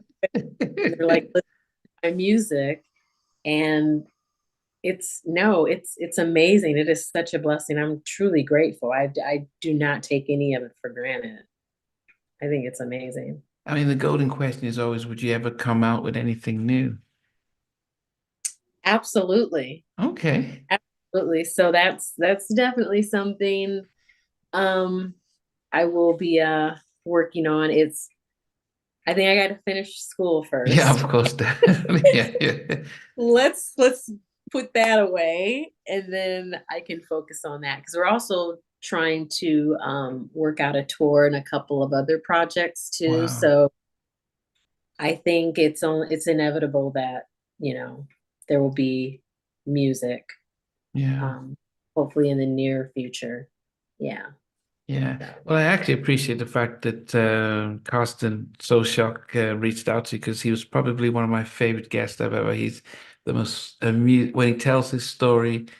Um, Not trying to be funny, but he was the most hilarious and in-depth. And so when I said, "Oh, and yeah, how was it like working with Tracy?" He says, "Oh, Tracy, let me get up. I'll get it to you." I was like, "Wow, that's good." yeah, yeah, he called me right after, and he was like, "You have to do this show." And like I was just like, "Okay, okay." He said, "No, no, no. But it'll be one of the best interviews of your life." And yeah, he said he had so much fun talking to you. And I was like, "Yes." I was like, "I just got to figure out when I can do, some things, because yeah, I try to not overwhelm myself and try to spread things out right now, or strategically do certain things so that I don't get overwhelmed or burn myself out. Like I'm Yeah. not gonna do that." But yeah, no, he was telling me right away. He like sent me your Instagram and all, and I was like, okay. And I was like, wait, I do remember him. I was like, he did hit me before. And then I remember Shauna talking about you. He's like, you have to do it. You just have to do it. And like, okay, that's how how he is. He gets very Okay. so excited. Wow. I hope it hasn't been too bad today. No, it was great. It was absolutely great. I enjoyed it. It was great. I always ask all my guests as I end that if you were stuck in a lift and you had to watch your favorite film, what's your favorite film? Oh my God. Well. This is tough because I have a very eclectic I like all types of movies. But ooh, that's a tough one. It's gonna be somewhere between, and this is gonna sound so weird. And I know it's either gonna have to be a James Bond film, preferably with Roger Moore. Oh yeah, I love Roger Moore. Love me some Roger Moore. Or it's gonna be Boogie Nights. Oh goodness, Mark Wahlberg. Okay, that's a wonderful one to. Last classic movie. Or here's just my third option, Staying Alive, John Travolta. I, Okay. I just watched it 4 days ago. It is literally something I watch maybe twice a year. So would that be your all-time favorite movie, or which would be your all-time favorite? Staying Alive, you know, that and Flashdance are probably my all-time favorite movies. Because watching Flashdance, um, I felt like I saw myself in her, Mm, watching her. Yeah, and I find it to be, even though when you watch it now, you go, oh, it was kind of creepy because, age. the guy that she fell in love with was way too old and she was like 18. I was like, oh, it's kind of parallel to my life because there are lots of old creepy men. Not that I fall with, but it's that same, very similar. Yes. Um, so yeah, but her just trying to prove to people that she was, you know, she could, she was the best or she Yeah, could compete with the best, and yeah. she came from literally having no training. And it's Mm, not like I went to Juilliard or performing arts schools. I came from a small town in Iowa and I went to a Catholic school. My parents didn't have that much money and they mm, worked really, really hard. And um, I end up getting a record deal with a major label and have seen, traveled the world and seen things that most people may never see or get to experience. yeah, So maybe that's why I like Staying Alive and I like Flashdance. right. Well, you got signed to the Yeah, label that had the Beatles, Elvis. So that's no small feat. no, not at all. Not at all. So I know you mentioned earlier that Diana Ross was your favorite singer, but what's your favorite song? Because the other second part of the question is always, well, they're about to put on a movie, but we're going to play your favorite song before the movie starts. So what becomes your all-time favorite song? Ay, ay, ay. Oh boy, the pressure. I thought everyone had a favorite song. Huh? I thought everyone had a You favorite know what? song. I do, but you know what happens is it's not something you sit and think about like all the time. You just go, "Oh, I love that song," or "I love that," or whatever, Yeah. whatever. But I would, I would have to say, um, probably Casanova Brown by Tina Marie Wow. was by far one of my favorite songs because when I was little, it was also a challenging song for me to sing, and I would sing it and sing it and sing it until I could sing it Wow. like her. And that's why people like her and Diana Ross, and even Whitney Houston, I think kind of helped shape who I am as a vocalist Hmm. because there's elements, or just even as a performer, because there's elements of them that, just they carried themselves with so much grace. And um, they were just beautiful women. And I'm not just physically beautiful, Yeah. but just inside, like their spirit and when they performed or just their personalities. And I always wanted to be, as as a little girl just growing up. And my mom was very much like that. My mom Mm. was very, had this old school, very kind of, I don't know, Hollywood vibe to her too. Like her hair always had to be perfect. My mom never really wore makeup, Mm. but she always looked like she had makeup on. She had really pretty skin tone, and um, she was super petite and um, always just, I remember she used to wear gloves. Wow. Yeah, she had this whole vibe like when she was, younger, and when she had had my brother, my oldest brother, like she always had this vibe, just wear pin curls, and she had a whole vibe. And then after four kids, you're just like, I ain't got time to do all that. But seeing her like that, and then seeing those type of women, I just like, I just want to, I have so much respect for them. And so just all that, they were like, they were just like the epitome of what beauty and power and being a real woman was like to me. And so, yeah, Casanova Brown, um, Billie Holiday's Good Morning Heartache are still songs that I will play more in the summertime. Like if I'm sitting outside sunbathing, having a cocktail, you'll hear Tina Marie very loud in this house, diner, or you're going to hear Billie Holiday, and people are like, "What old man lives in that?" It's like it's just me walking around in a sarong and a bathing suit with a cocktail, thinking I've transported to the 1940s. I don't know. Yeah, you tell me about Tina Marie because one would think that as a white woman singing R&B, that there would be a sense of, hey, well, why is she taking singing our music? But then when I talk to a lot of female artists who admire Tina Marie, they see the fantasticity of what she did and don't even think and remember that she's white. They just know that she was just an amazing soul singer. Is that, did you just bypass the fact that she was white and just saw the talent? Absolutely, because that's just not something that was a focal point in just even growing up in my family. And I think Mm. it's because of us being a mixed race family. I don't know, it was just color was not something we focused on or really talked about. And so if I heard music or saw someone, actor or singer, the last thing I thought about was the color of their skin. Mm. And I didn't feel like when you would listen to her, I didn't feel like she was trying to be someone that she wasn't. It felt very authentic. And I think by the time I met her, Oh, you um, met her. Wow.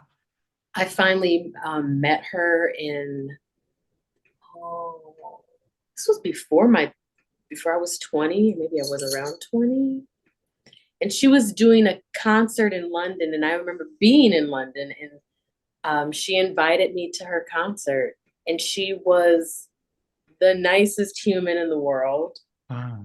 She um, had all these wonderful things to say to me, about me. And I'm just sitting there going, girl, you understand, you are one of the reasons why I do what I do.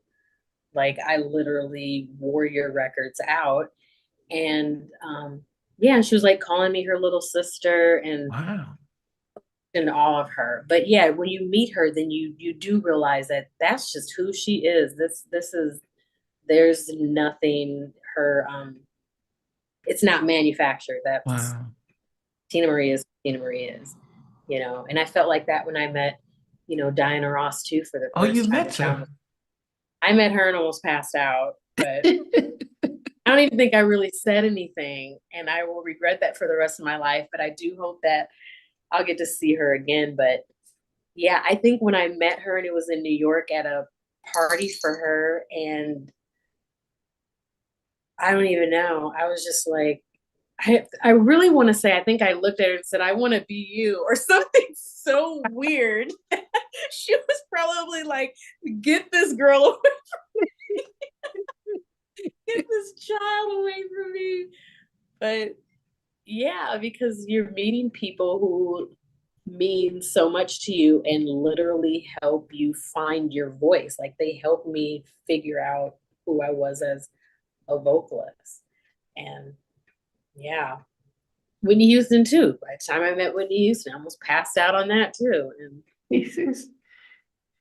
Did they know who, yeah, did they remember you from being, did they know who you were when they, yes, Whitney I met for the first time was at the Billboard Awards, and she invited me into when she was getting her hair done so we could just talk. So I was like sitting there and she's getting her hair curled and we're just having a random conversation and I'm literally like ready to, poop my pants basically because I'm just like, bro, I'm sitting here talking to Whitney Houston and she's talking to me like this is normal. And I'm like, none of this is normal right now.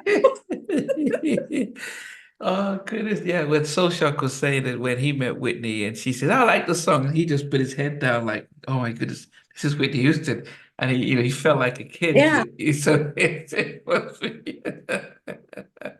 Yes. oh good. It's wild. It's wild. But yet she, all of them are they're normal people. They're Mm, just, it's not like they were trying to be someone else. They were very authentic, being their authentic selves when I met them. But I don't think there's anybody else in the world that I would ever react that way to at this point. I mean, unless Marilyn Monroe was still oh alive. yeah, you did mention Marilyn Monroe or Billie Holiday. Or yeah, Billie Holiday came over.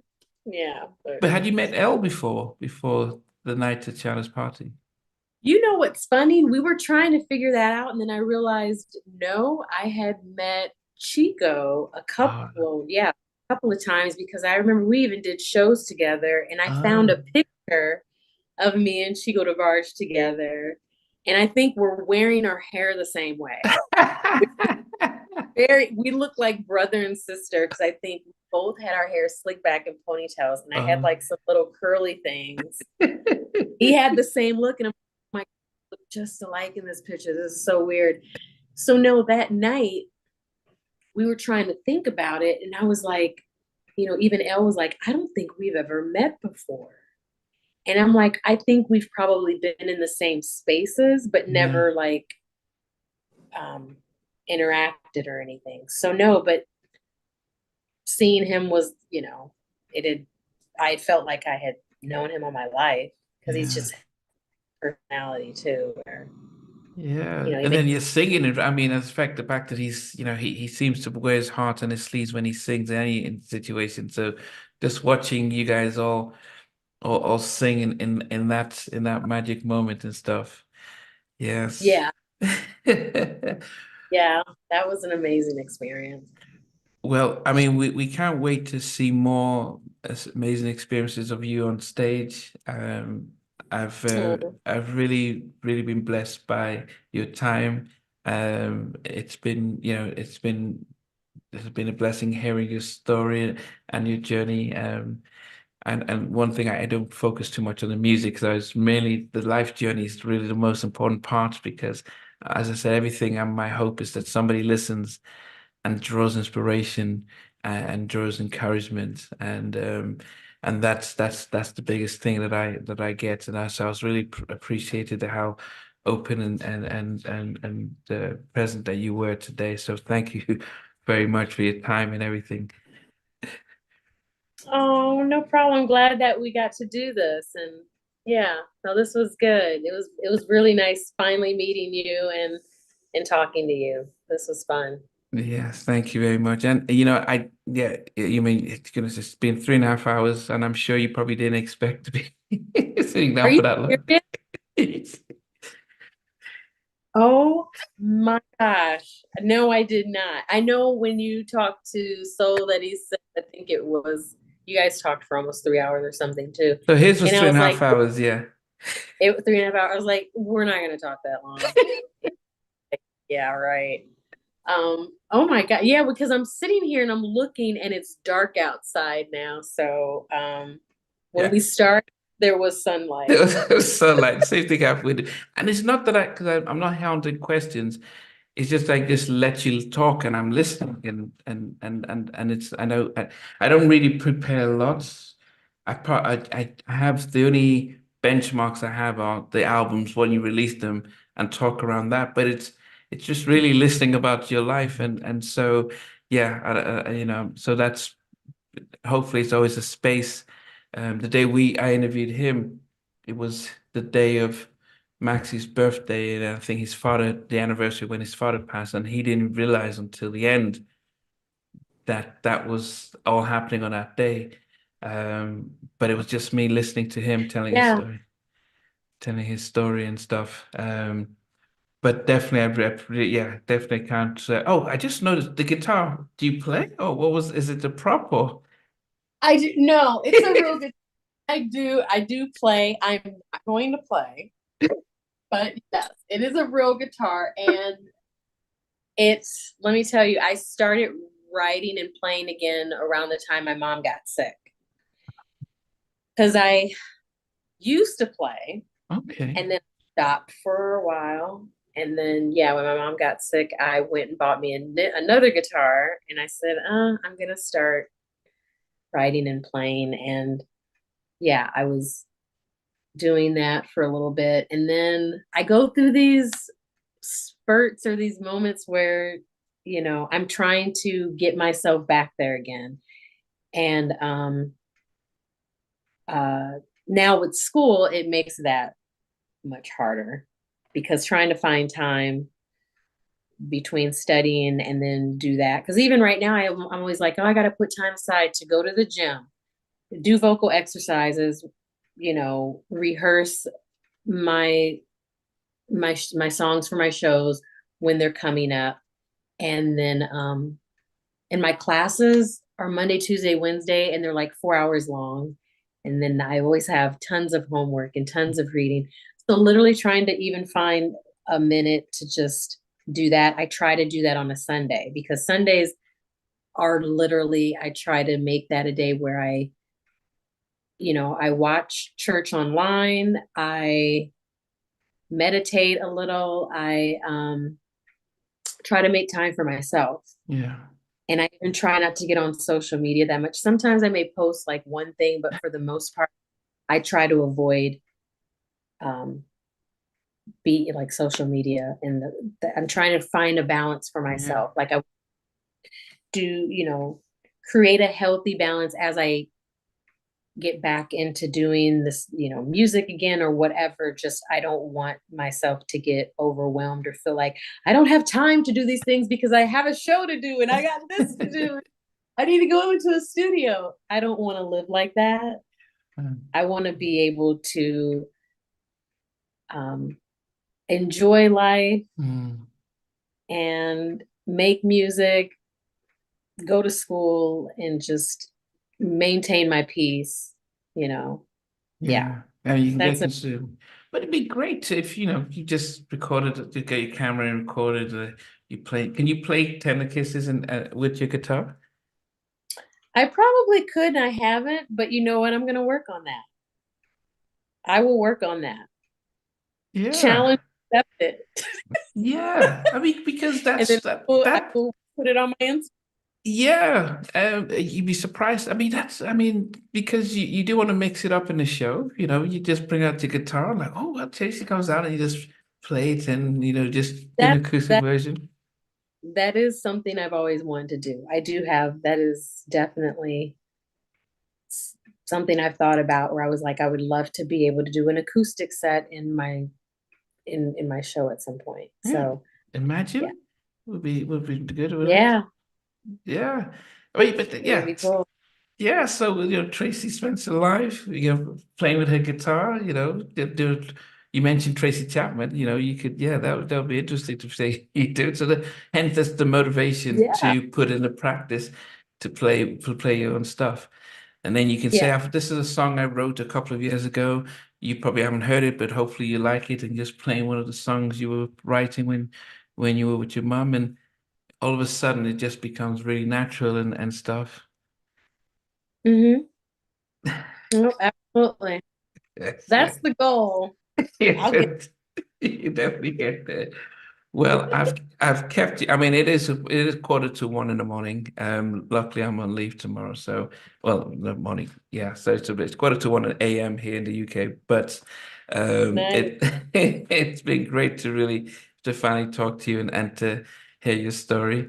And yes, we'll be following with interest and stuff, and I'll be, keeping in touch and yeah, wishing you and supporting you as well. Thank you. I appreciate that. Yes. Well, Tracy, thank you very much. We've covered everything that I think we can. Everyone should look out on your pages for shows, upcoming shows. Mhm. Baton Rouge with Elder Barge, and then rearrange stuff in March with Christopher Williams, and hopefully some other tour dates as shows come as well. Yes. Yeah. Yeah, That's yeah. Hopefully I'll have a bit busy summer. yes, busy That's cool. summer. And if Yeah. anyone has a heart attack in the audience, you pretty much can come out there really resuscitating. I can get a defibrillator and I'll bring Yeah, yeah. I'll do everything in my power to save your life. Well, they This was said, I should call my tour saving one life at a time tour or yeah, something ridiculous. yeah, And I was yeah. like, girl, that's ridiculous. Yeah, yeah. But Well, you've got a song that says "Save Your." It's called "Save Your Love." But hey, I can save your love, but I can save your life. you Kind of thing. save your life.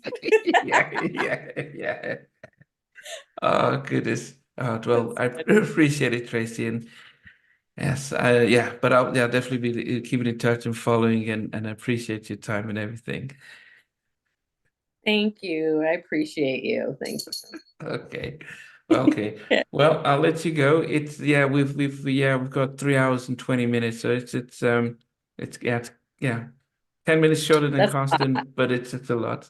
So, yeah.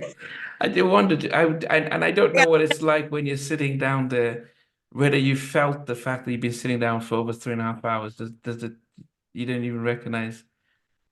no, I'm glad I didn't even think about it today because then I would have had more anxiety just thinking about it. So no, this is good that I had no clue that we would be talking for almost 3.5 hours. Yeah, I never planned to talk 3.5 hours. I don't, I'm thinking here, okay, I start at 9:30. It should be 40 minutes and stuff. But when a guest talks, I'm there listening. I don't stop and say, "Oh, okay, we've reached that time." So, yeah. So Yeah. it's never. Yes, I said it, I don't come with a timer and stuff. I think my longest interview was with Tammy Lucas, and it was 4 hours. Um, Wow. but it was just listening, and that's pretty much what it is. It's not. But I'm as a therapist, you're trained to listen, and I enjoy listening. And it becomes Yeah. easy not to be non-judgmental, to be able to draw out just draw out the conversation, Hmm. because I'm not out for sensation, like, okay, what happened there, and it's about life, and so yeah. No, absolutely. Yeah. Love it. Yes, okay. Well, Well, I could keep you on forever, but I will let you go and keep in touch. yeah, I think I need to find food now. So I'm gonna go. Yeah. Okay. Thanks, Tracy. All Take right. care. Thank you. Bye. Bye. Hey guys, thanks for watching. Thanks for being a part of Halftime Chat. Please remember to subscribe, share, and comment. But most importantly, why don't you become a member of Halftime Chat? We've got amazing videos, amazing perks, and being able to support the channel. But anyway, thanks for watching. Take care. I never participated in that category. And somewhere in between us, or even loving us, on which I did miss you really. What was it like growing up? She's still making an impact on 4 houses down.